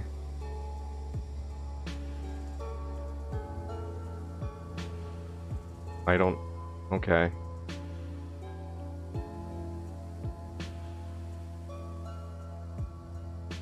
I didn't notice anything, but now I'll pay more attention. Please don't. It makes me... Oh, jeez. I shouldn't have brought anything up. Oh, jeez. Anyways, yes, so... Don't bet on it. Yeah, that's the 8-ball right there. That's what I about expected. Alright. Yeah. Do you speak the truth? Actually, it might actually be yes. The 8-ball. Duck. Yes. Quack. Quack, quack, motherfucker. Alright. I will see everyone tomorrow night. Yeah, I'm gonna go now too. You got distracted. Distracted me by 8-ball and Ace and Oz and anything else. Yes, good night everyone. Stay safe and don't do silly things. Knock knock. BF quack open up. What? Oh, FB quack. It's the Quackinator. Alright. With that horrible joke, I am going to end the stream here. See you guys tomorrow night. Probably for Fallout 4 or Sea of Thieves, depending on what everyone else is doing.